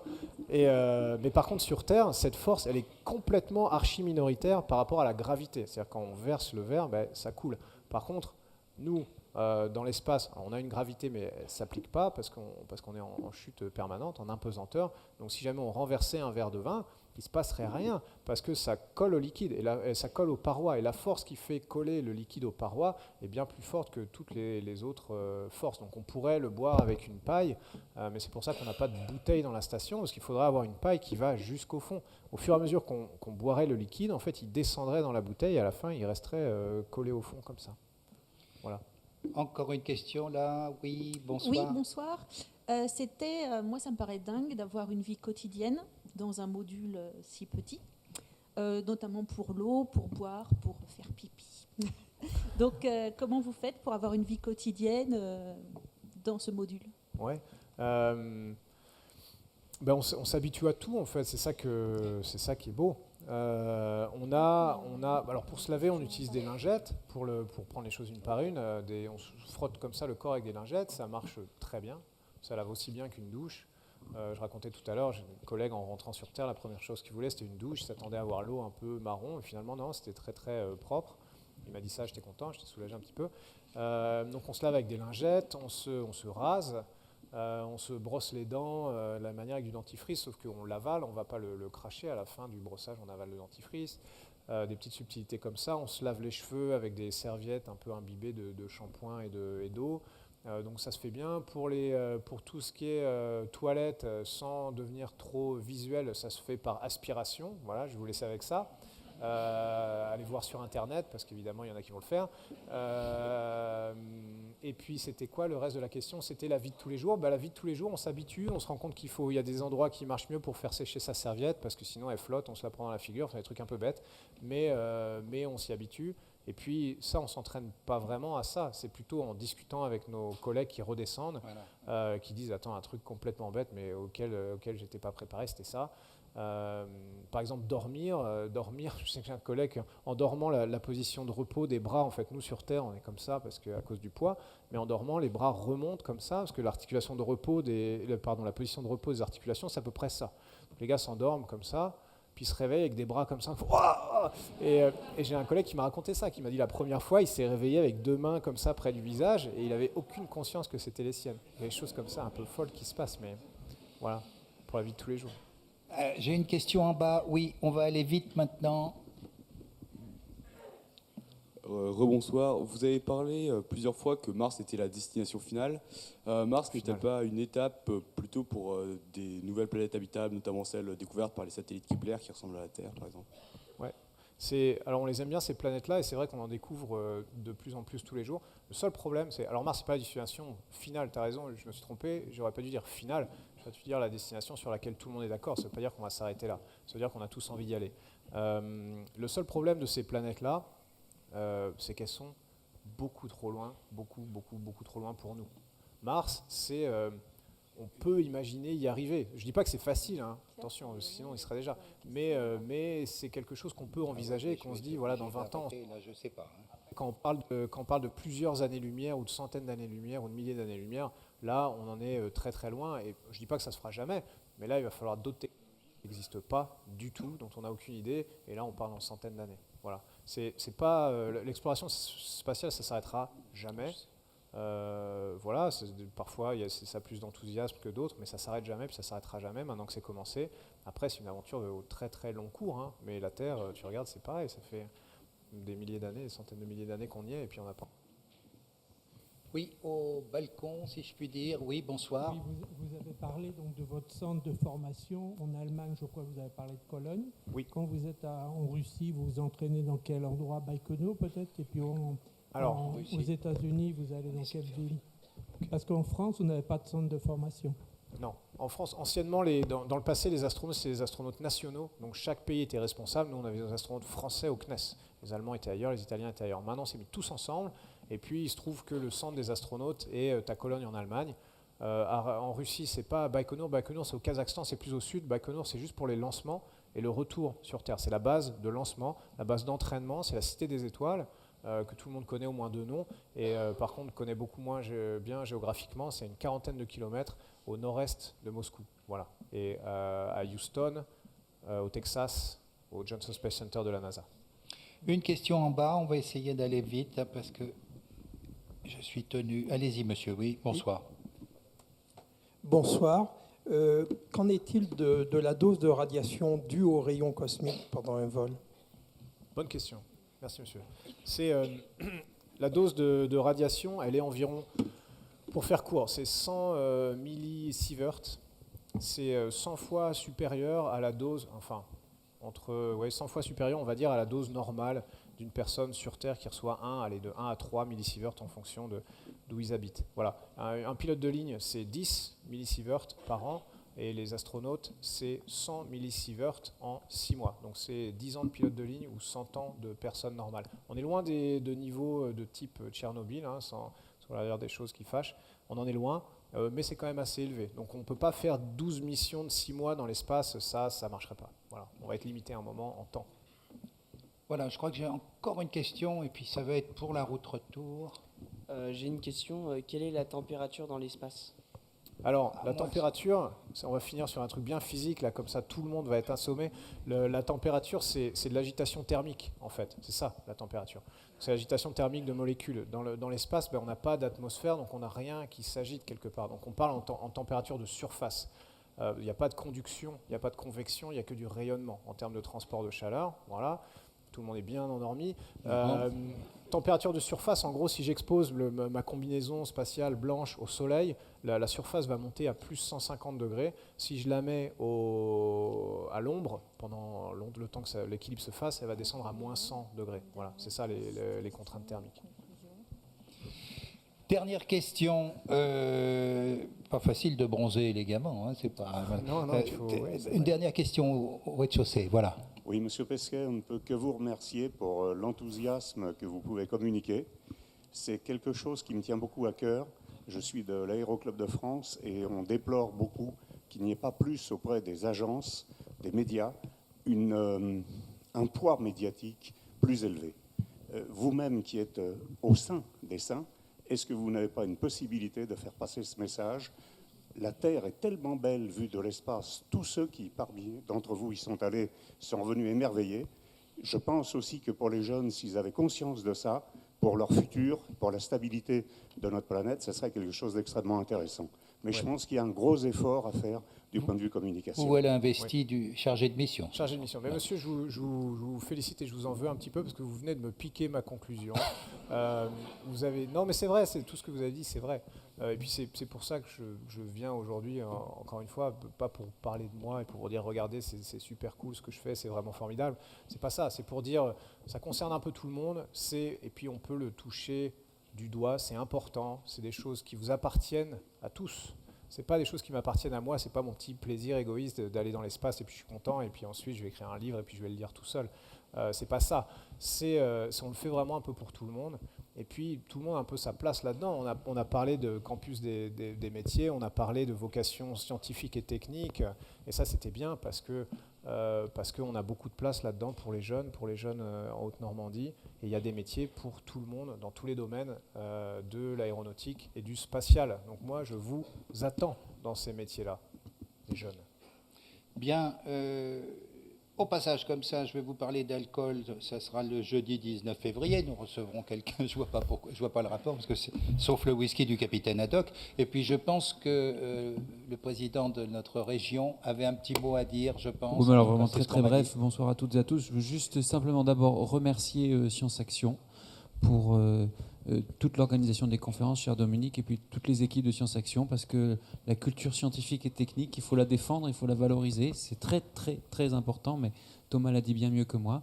Remercier Thomas pour, je vais le dire comme ça, pour la Haute-Normandie, pour la Normandie, parce que je l'ai dit d'une boutade tout à l'heure à la presse.